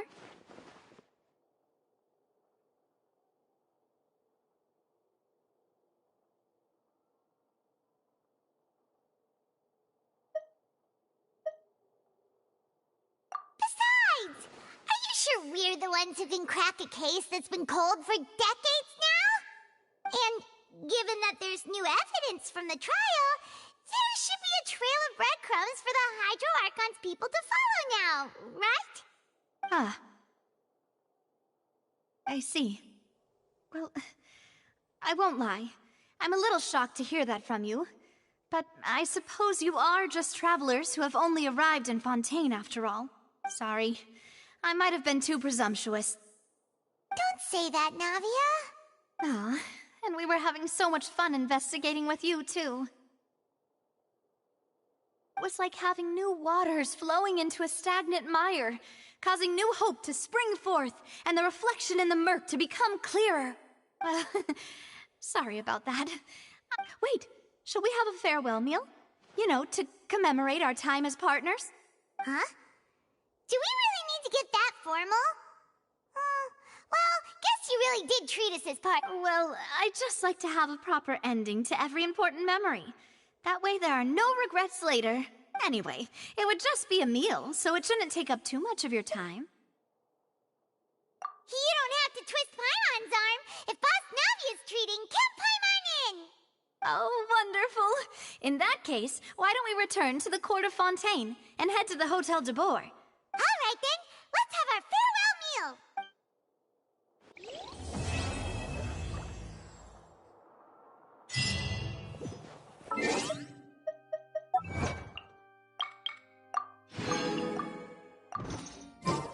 The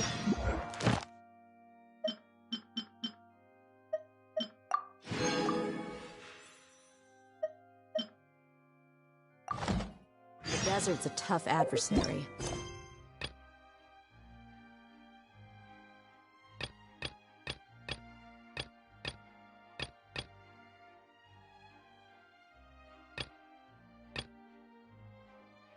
But at least it doesn't hide anything.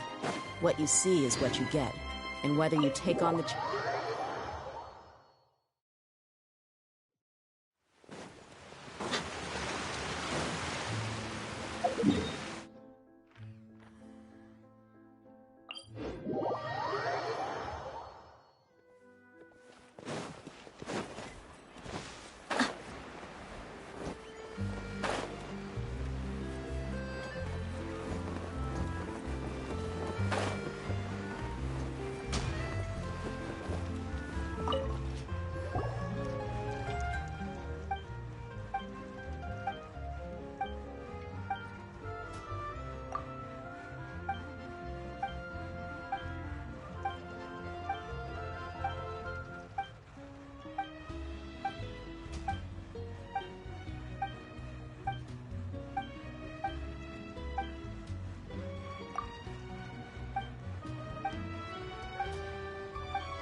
Oh guys, I'm going to end my stream. I will be continue the Act 2 for the Archon quest,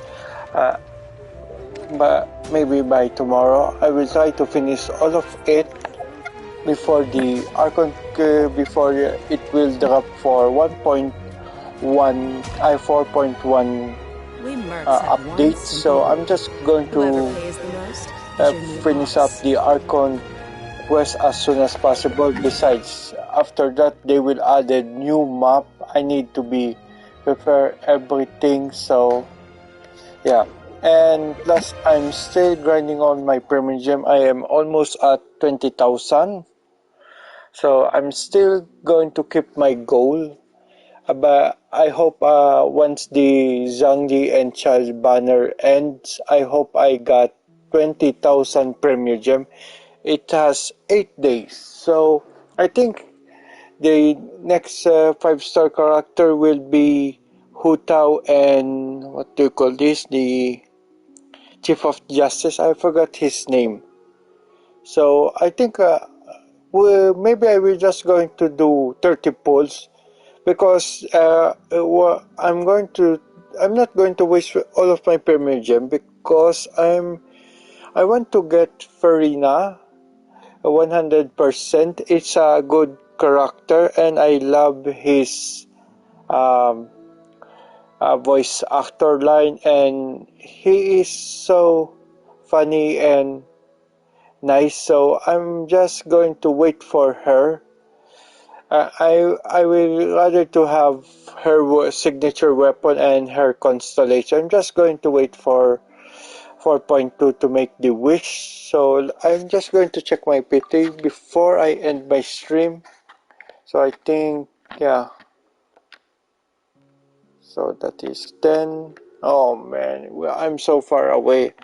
My PT on the character banner is 14. So it's going to be far away. So about the weapon. Let me check the weapon banner. So weapon banner, I have 5, 10, 15, 16, 17. Oh man, guys, they are so far. So this is the end of my stream. I'm going to log out. So hope you got all of your premium save of your character that you want, and see you next time. This is Vigilante signing out. Goodbye everyone.